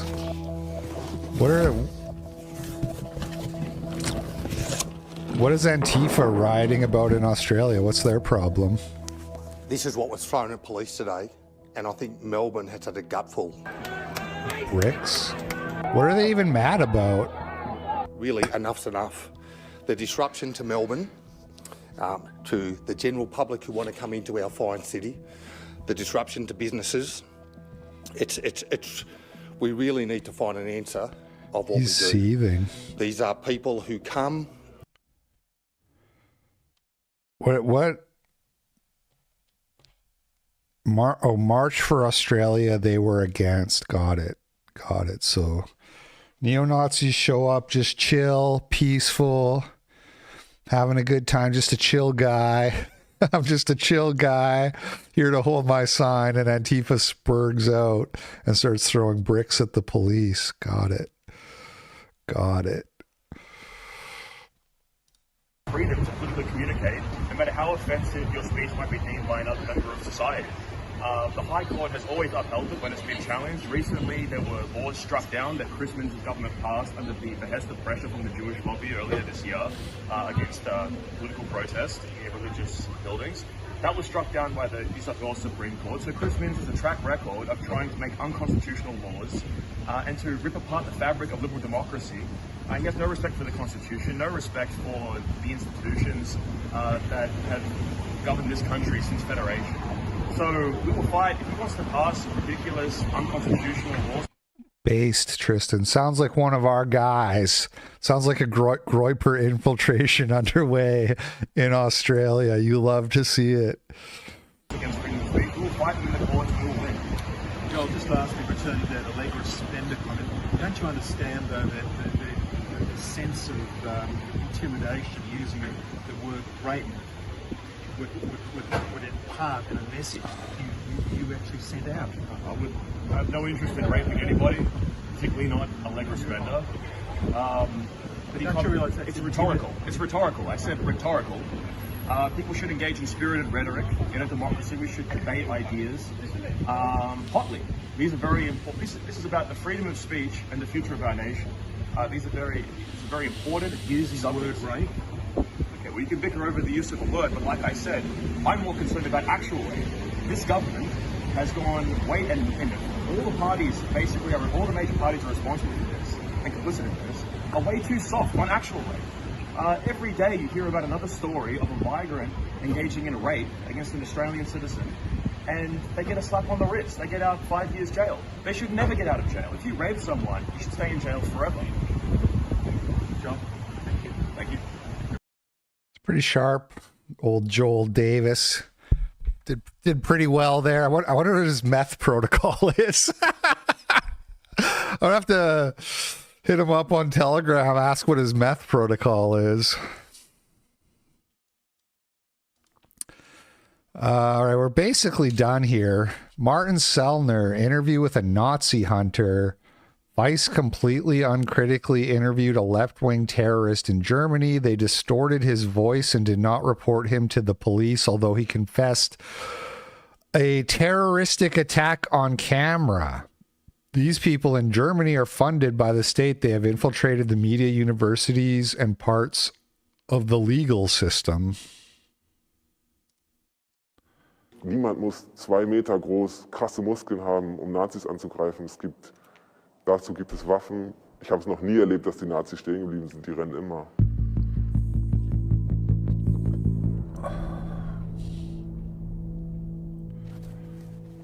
Ja, beim ersten Mal, ich kann mich noch genau erinnern, es war beim Stadtfest, ein Nachwuchsaktivist der lokalen NPD-Struktur wurde erkannt. Dann gab es ein Startsignal, es ging los. 2 Leute haben die Mutter aus dem Geschehen gedrängt. Eine Person hat den Freund aus dem Geschehen gedrängt. Und eine Person, ich, habe den Nazi angegriffen, von hinten ins Gesicht geschlagen. Der ist ziemlich schnell umgefallen. Dann gab es mehrere Schläge ins Gesicht. Und dann gab es ein Abbruchsignal und wir sind weggerannt. Das erste Ziel ist es, das ist ganz platt gesagt, wenn Nazis, wenn ihre Infrastruktur eingeschränkt ist, wenn sie im Krankenhaus sind, wenn sie keinen Job mehr haben, dann können sie in der Zeit ihre politische Arbeit nicht verrichten. Dann können sie auch keine anderen Menschen angreifen. Wenn du 3-mal aufs Maul bekommen hast, wenn dein Auto 2-mal abgefackelt wurde, wenn du vielleicht deinen Job verlierst, dann hast du keinen Bock mehr auf den Scheiß. Wofür denn? Für so räudige Nazi-Politik, so, das überlegen sich die Leute dann. Und das war immer die Strategie der anderen. Strategy, yeah, people will probably think if you punch them in the face 3 times, it'll probably give them something to think about. No lies detected there. Okay, well, that's the show for today, my famalam. Thank you, everybody, for watching. Thanks to everybody who sent in the super chats. Big shout out to Titan, Tristan Chase, and all the rest of you lovely people for supporting the show. You guys have a great day. I'll be back on Thursday with another show. Catch you on the flip side. Peace out.